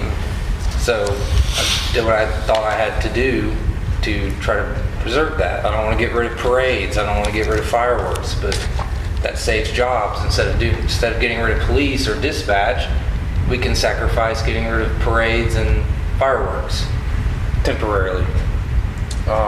But I do want to touch back on a possible, with the sports thing, the reason why I didn't vote in favor of it tonight is because it's like, hey, we have this idea to send it out and do all these things, but we just don't have any answers on it. So like, I just feel like we're asked to, hey, we're going to send it out, third party, all these other guys are going to come run it. And it's great. I think the competitiveness of Little League is probably a little bit more aggressive. I know for a fact, because my kid's doing it right now, the flag football sponsored by the NFL is a lot more competitive than City League. So I would personally like staff to bring back maybe a hybrid model of Little League and flag football sponsored by the NFL, maybe partnered with these other cities that's already doing it. Shalimar, I know, does them both. But then also maintaining So I don't think we'll have time to bring back another proposal. We're either going to do your hybrid approach or we're going to do the keep it as is approach. By the time we bring it back, we're not going to have enough time to put out the RFPs to go through to be live on October 1. If we don't care about going live on October 1, I just need to figure it out because I got to get it under the cap. And that's my issue. When we also need a motion and a super majority on that. You would. That's why I'm not making the motion. I was asking to bring it back. I got you. I just don't think we'll have time to go live. You were trying to push a little influence. I think Councilmember Schmidt said you might have a supermajority. Yeah, but I don't want to not. That's like Tim talking. Because we don't have a July meeting, right? We're not going to come back until August. And that's a real tight window to turn around an RFP with, and then you're going to have people. Yeah, it is. lodge complaints, we'll have to go back out. You'll have no service for a couple months potentially. It's a risk. I mean, again, I don't care if that's what you want to do. Risky. Mr. Barry, how did you vote earlier on the meeting on that recreational sports? Pardon me? How did you vote earlier on the meeting? Do you remember, Ms. Barnes, do you remember how she voted on that? It failed 2-5. It failed 2-4. 2-4, so just, yeah, so I don't think we had to. I have to see. It was 2-4. Would you consider, Mr. Barry, supporting a supermajority just so that we can give staff time to possibly bring back a hybrid concept that Mr. Browning's talking about? It doesn't necessarily approve we have to do it tonight, but it gives a supermajority authority to give the staff support to bring it back. I can As long as you understand that we might not have sports providers in place by October 1. I mean, I don't need a supermajority vote to put it on the agenda, and they can present it then I just need majority. Yeah, I was just trying to go for it. I thought your vision was a supermajority to get I want to bring it back. Yeah, I want to see numbers. I want to see like I don't know how much flag football costs in the city of Fort Walton Beach. I know in Shalimar I paid $90. Like I want to see It's 25. It's 25 in the city of Fort Walton. So I also want to see, do we have sponsorships? How would we do that? Is it, free reduced lunches? Or, I mean, what would we do? Again, it's the flavor of how we draft that RFP. Do we want to keep super low prices? Do we want to generate the most amount of revenue we possibly can? So, I mean, there's a lot of variables going in here. It's not like I can just come back with numbers without, you got to tell me what the flavor is. Do we want to have the service provider come back and say, hey, we're going to pay the city $2,000 a week to use your fields? Or do we want to say, hey, you've got to keep it absolutely cheap as possible for those kids on top of what are you going to pay us? So, I mean, there's way too many variables here to come back in a month without drafting the RFP, and then who knows if we're going to have bidders, you know what I mean? I mean, there are a lot of variables. I agree. That's why it's hard to say outsource it all. It might be better to punt on this for a year, just so we can get under the cap now, and then I'm sure we're going to struggle next year with cap stuff. Or enterprise fund may just say, hey, you can do it all now, right? You can circle back. Hey, I like that. I'm not even here, sorry. I was like, hey, I like that. Circle back stuff. That would be great. That's the win for everybody. Nothing changes, and right, it still doesn't. I mean, it's whatever. It's a business decision at that point in time. But I don't think I could get it turned around fast enough. On top of if there's bid, just like with the Vandergrift thing, if we have any complaints, that's going to slow it down. We got to go back out, so you could go a couple months without providing the services. I just assumed that we'd have some sort of information with the Little League, because when we voted on it last, we said to form a committee. Yep. And so bring it back to us. Has almost told us to pound sand because they're kind of pissed off that they did all that work, and we came back and sat here for 2 hours and said, hey, never mind. Twice. Gotcha. So I don't even know if Little League would be the chosen provider. That was, again, as a verbal. I don't have that in writing, but I asked the Parks team to circle back because I assumed you were going to outsource that, but I don't know. I don't want to disrespect your time, but is there a question I can ask? I'll wait till after you finish, or would that be okay, That's all I Mayor? got, Mr. Ray. All right, go ahead, Ms. Riley. My question, Mr. Davis, is if we're going to be outsourcing services, what do we stand as a city? I mean, what impact will we have on what the prices or fees are going to be? I mean, is that going to be insured in the contract? Or? That's what I figured. Yeah. Okay, that's where I'm going. It makes no sense to me. I mean, It could be insured in a contract, it could be placed in a bid, but then you'd have to wonder who would bid on that. Exactly. Like we're setting the prices and the business is Yeah. saying, we're gonna run a business here, but we don't get to set our own prices. Like that'd be a pretty tough ask. that's exactly where And I'm I'm sure that going. anybody that's involved in that business would be somewhat, agreeable to try and let kids participate in sports for as low a price as possible. So it might not be a massive jump, but it would be something. And obviously the city couldn't control it. But I hope that answers your question. No, I didn't think so. I just wanted to put it out there because usually when you outsource. Ms. DeBerry, any final thoughts? Oh, yes. I donated a nice big bag of baseballs. Hey, why are you giving them to me? I could use them. Better than softball. You want the next bag? Yeah, I want the next one. I want the next bag of baseballs.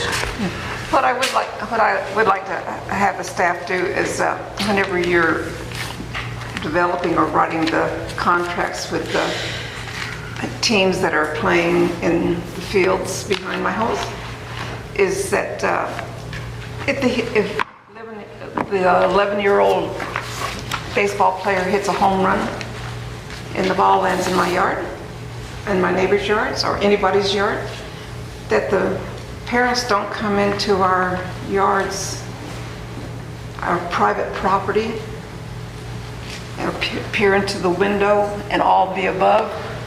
That was me. Huh? Isn't that scary? That would be It's a scary. scary A parent thought. climb your fence? Not only my fence, but my neighbor's fences to get, he says, and then whenever I finally, well, I had a pistol in my hand too. Easy, easy, Glory. Well, I had it in my pocket. So it was pretty scary. It was pretty scary. Well, it scared me. I mean, I complained about that.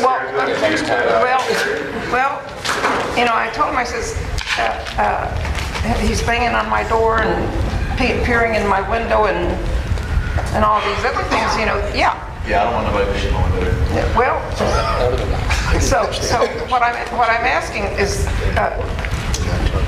I know they want they're proud parents and they want them. This guy, two people, matter of fact, this year, had jumped the fences, my neighbor's fences, and I said, how'd you get over, you know, I thought maybe he drove his car around where I live. He goes, because he didn't know how to get out of there once I locked him out, you know. And it's probably sent some run ball in there. Pardon? And, well, I gave him, we came around and there was a ball there. And I saw it there in the yard, I just hadn't picked it up yet. You know, and I gave it to him and he said, thank you, and I let him out the gate. He says, oh, we have a gate? And I said, but only we can go through these gates, not you. And he says, well, that's not right. You know, I said, this is private property, and I have my neighbors and I have signs on there, private property, do not enter. So I'm asking the staff, when you write the contract, tell the parents they cannot come into our yards. We will add that. I don't know how we would physically police that, but we will review that with the Perfect Game staff, and I will even talk to that dude tomorrow to see if we can flush that out with the teams. It's a shot in Newberry's backyard. She's been hit, how many times? It is. How many times? Like now with that net up there, like I've seen one kid hit it to the top of that net in a game, but I didn't even believe that was possible. Believe me. From a 12-year-old, but it is. Believe me. I saw it. I had major. Not over the. Hey, you guys saw me. I had major rotator cuff shoulder, like this here, you know, and other things. I've been through a lot, not just me, but my neighbors, and my neighbors are even older than I am. That's scary, you know. But you know, for people to come into our yards, our private properties, you know, to get their child's, you know, I would gladly throw, if I knew, I'd gladly throw the ball back over there and more, you know. But no, it's not. And like call this number to get your ball back, maybe like a sign. Well, sure, I'll give them my personal number. No, not your number, but call. No, call the city. Call city or somebody. Yeah. But also, I'm not the only one that's getting hit by the balls, and you know, and I have a broken window. I replaced it.